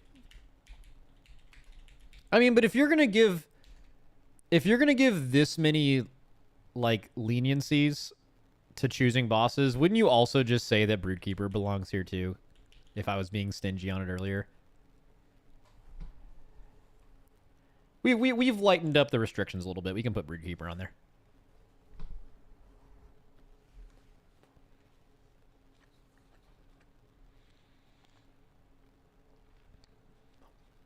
Conclave of the Wind, technically. Bro. Restless Cabal? Restless Cabal. It's a hidden one because it is the second to last boss in a raid, but it's also the first boss. It was also really hard. Was Restless Cabal roughly the same difficulty of a normal second to last boss in a raid? I don't think it's a bit easier than that. I would say Restless Cabal was closer to like a Smolderon level difficulty than a Tindral, right? Well, Tindral's probably an extreme example. Like, I mean, every second to last boss in memory was way harder than Restless Cabal, so yeah, I don't think that would really matter. What exactly is this list of? Basically, we were trying to determine... Someone who posted multiple birdcocks in my stream today randomly added me and asked me if a real question of, should there be a concern that the second to last boss in this raid is a council boss? And then I just started listing council bosses that I've played as like...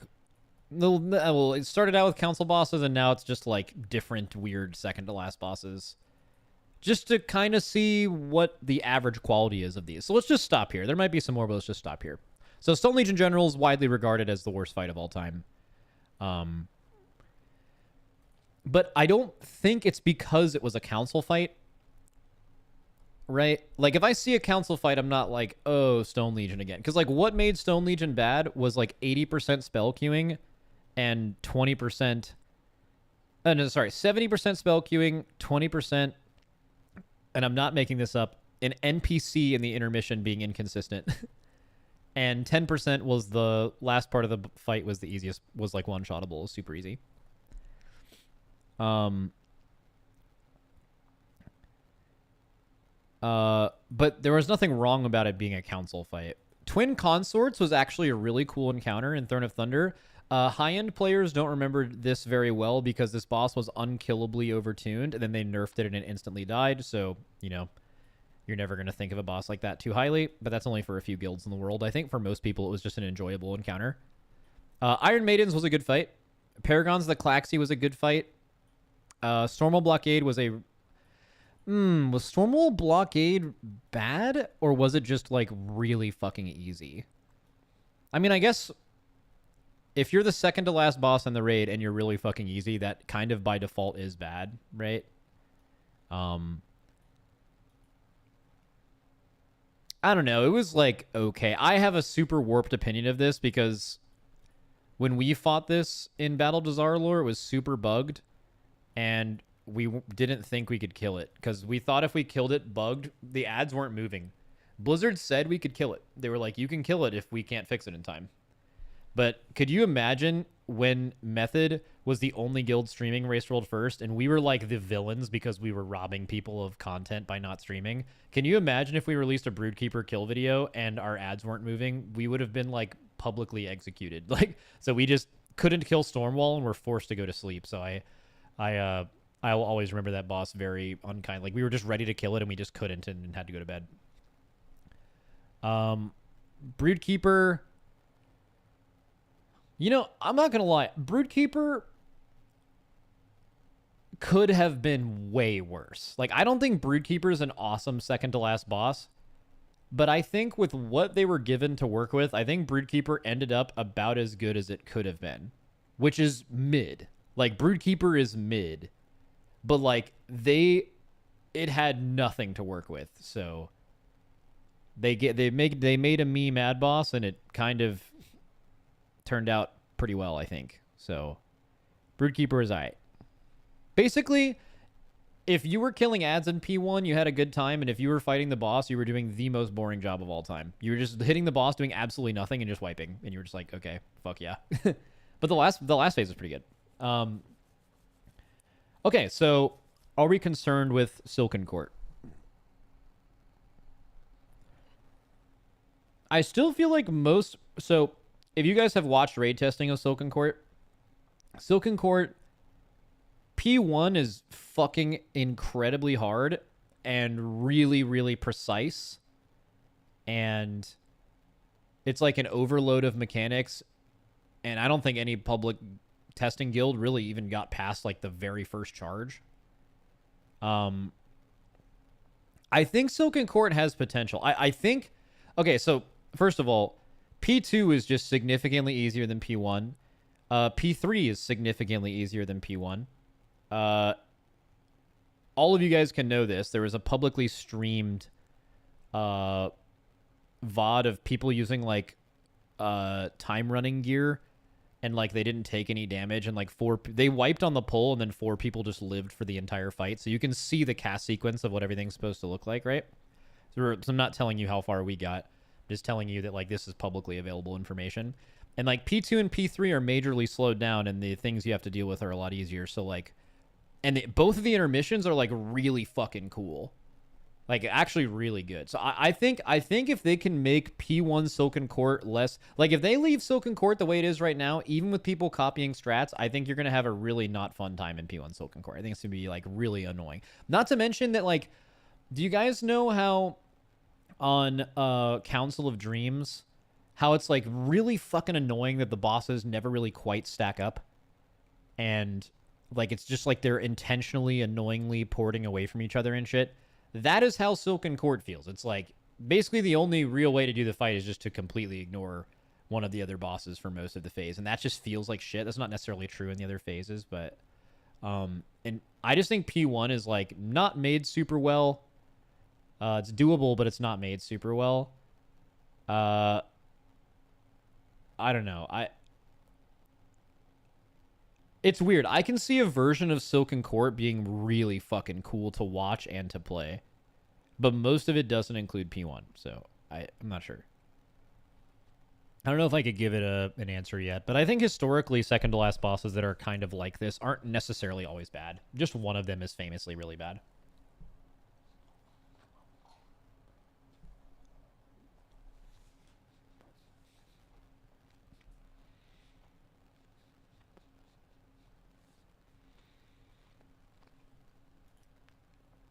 Max, is there a style or type of fight Blizzard doesn't do often or hasn't done that much of that you'd like to see more of? Yep. You already know what I'm going to say, too. Fucking Lei Shen. It doesn't have to be Lei Shen, but Lei Shen style. There needs to be more Lei Shen style fights. It is the coolest fight design ever. I fucking love it. Here's basically the idea of the fight. The boss has 4 major mechanics that it does from 100 to 0. And then in P1 and P2, or you could do this multiple different ways. In P1 and P2, you pull the boss to a certain part of the platform. And whatever platform you go to will empower that okay, so there's the 4 main mechanics, and each one of those main mechanics has 3 levels to it, right?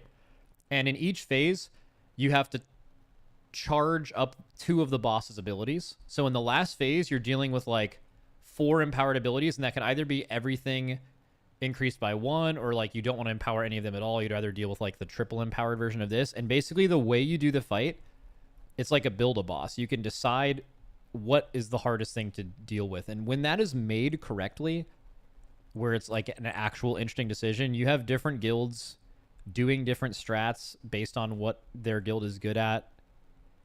In farm, people will find different ways to kill the boss. That's different than how the race did it, because like the way we did it was needed early, but like actually now that you have way more gear, this thing's better. Like I just think it's interesting for every facet of raiding, and for how cool that design is.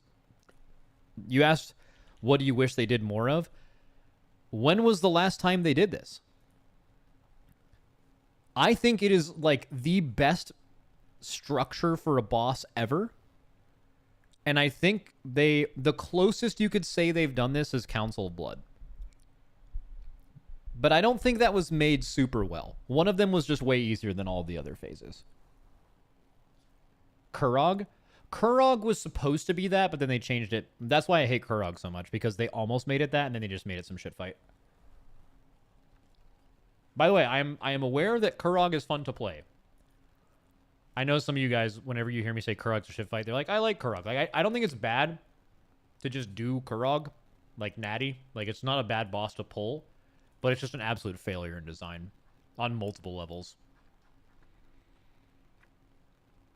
I mean, you probably don't even need to be like a fucking raid aficionado to know that, right? I mean, look at how tanks have to pull it into one phase right at the end, this precise timing. Like, the fact that that was never changed is fucking hilarious. Inerva was supposed to be that. That's a great example. A better version of Inerva. Exactly right. Like, Inerva was supposed to be this.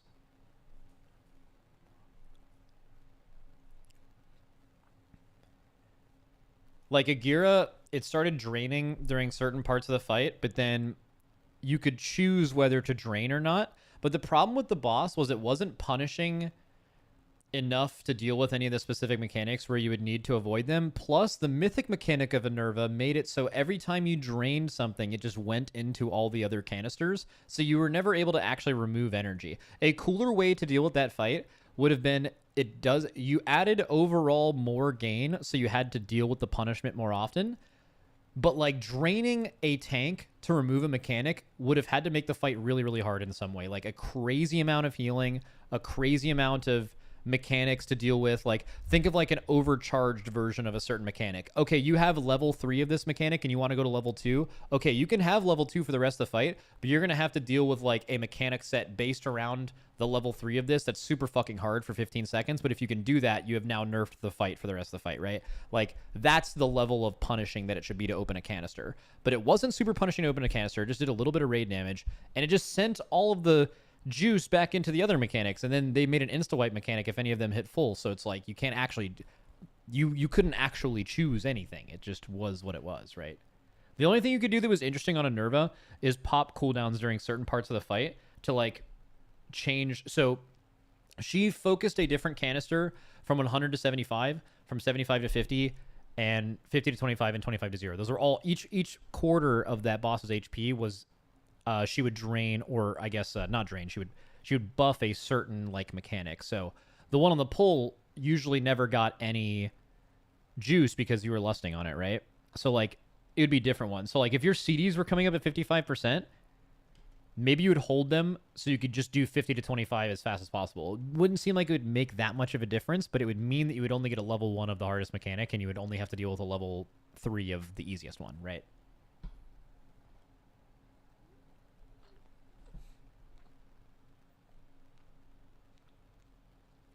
That would have never worked where Inerva was hard in the raid, though.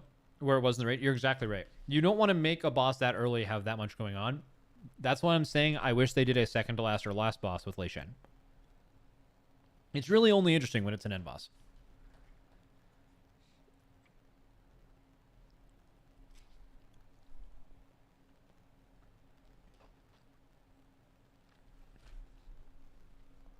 This guy is very smart. Very nice to listen to, exclamation point. Yo, that's me on my alt account, by the way. I'm just fucking complimenting myself. Let's go.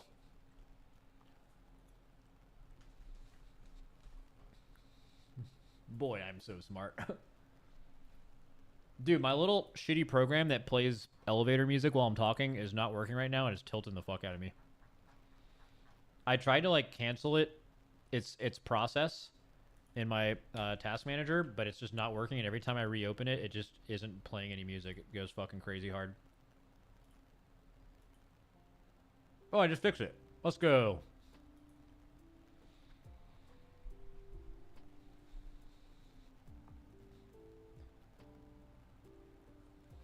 Does it still play that one song that ruins the vibe? Yes, that's why I paused it earlier. It played the, like, construction noises song. I'm listening to a chill playlist on this dogshit app, and it'll randomly play construction noises. Like, the video is called Construction, and it's just, like, pipes falling down and shit. It's so fucking... It makes no sense. It is not chill at all.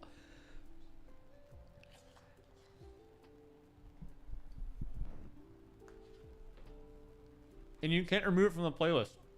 The only option you have on this shitty app is you can right-click a track and say, like, I don't like this. But it just keeps playing it.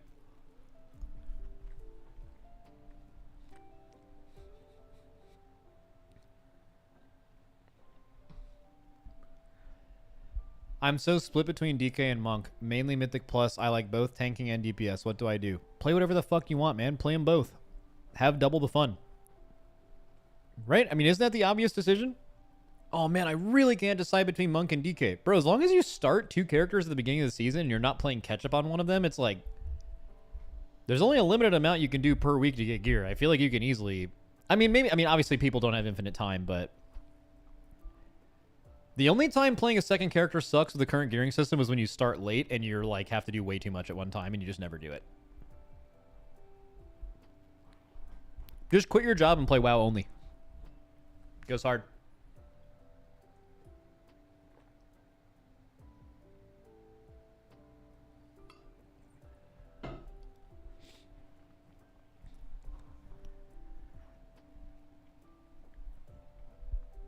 Dude, before like we started getting paid for Race World First stuff, when Tags was playing, so this was like back in like 2016 to 2019, I think. So we weren't making any money from the Race World First whatsoever. But we had like the way that players so we all had to have jobs back then, or most people had to have jobs, and like what Tags would do is he would just get a job, get good at it, and then like right before a raid he would just quit and then find a new job after the tier. And he did this like 3 times, and every single time he got a way better job. But this was, you can't do this in the current job market, I don't think.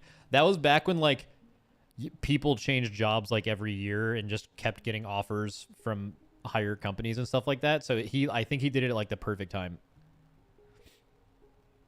So he actually did, just anytime he really wanted to play WoW, he actually did just quit his job, and then it just ended up benefiting him.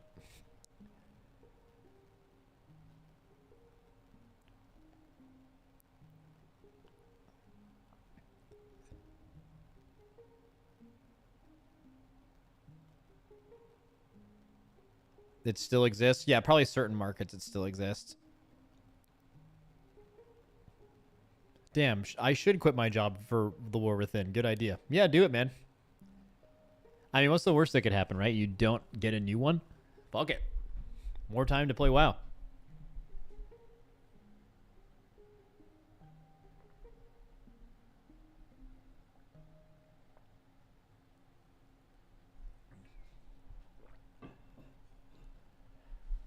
Wait, after your Apple TV speech, I got an ad to get 3 months of free Apple TV Plus if I buy a sub or gift a sub. Wait, is Apple TV doing an integration with Twitch? Dude, they should be paying me! Not them, me! I'm the one out here spreading the good word. Fuck!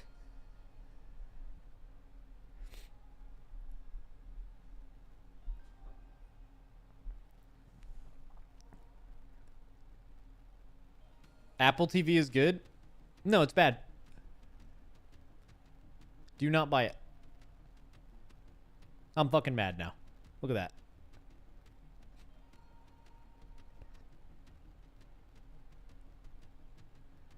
Shit fucking stinks.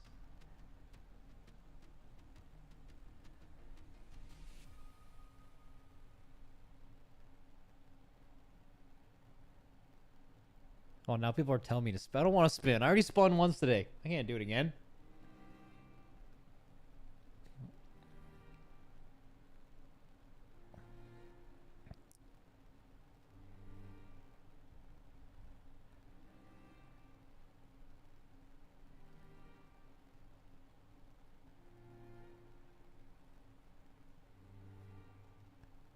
Sebastian 96. Max, this is day 550. I'm asking you to give me mod. I'm a good chatter and I have 860k channel points and I'm from Sweden, so I can't gamble on Twitch, so it's all from just watching. Holy shit. Oh yeah, let's see. 1,000+ messages. Okay, the only thing is you said this is day 550 of asking for mod, and I'm scrolling through and you have not asked any other day for mod. So you just made that up. But making shit up goes hard, so I'm going to give you mod. You fucking lied about that, but all good. All good, Sebastian.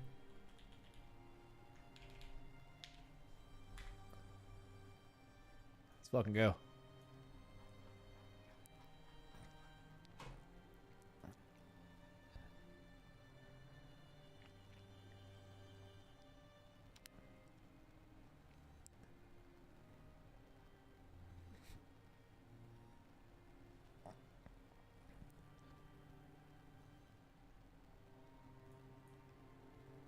Dude, why am I still streaming? That's fucking hype. I'm gonna go eat some broccoli. Make sure you guys do that too. All right. It was a good stream. It was super hype. I don't think I'll be streaming tomorrow because I'm doing something. I think I have a content shoot all day tomorrow actually. Actually, it's like a half day. It's only from like 1 to 5, but that's usually when I stream. So that's the entire 1 to 5 is the entire duration in which I've been streaming today, that in that period of time. So let's go. OnlyFans shoot? Yeah. No, it's like some like probably some Race World first shit. I'm pretty sure like my manager brought it to me and they were like, "All right, we're ready for like the war." It's like Race World first content shoot season again, and they were like, "I think this time they want you for like 9 or 10 different separate days." And I was like, "What the fuck?" I think we maybe negotiated it down from there, but it's a lot. I don't know how many it is because I only know what's happening currently today and sometimes what's happening tomorrow, and never anything beyond that. But I think it's probably gonna end up still being a lot. So, all right, cool. Anyway, see you later.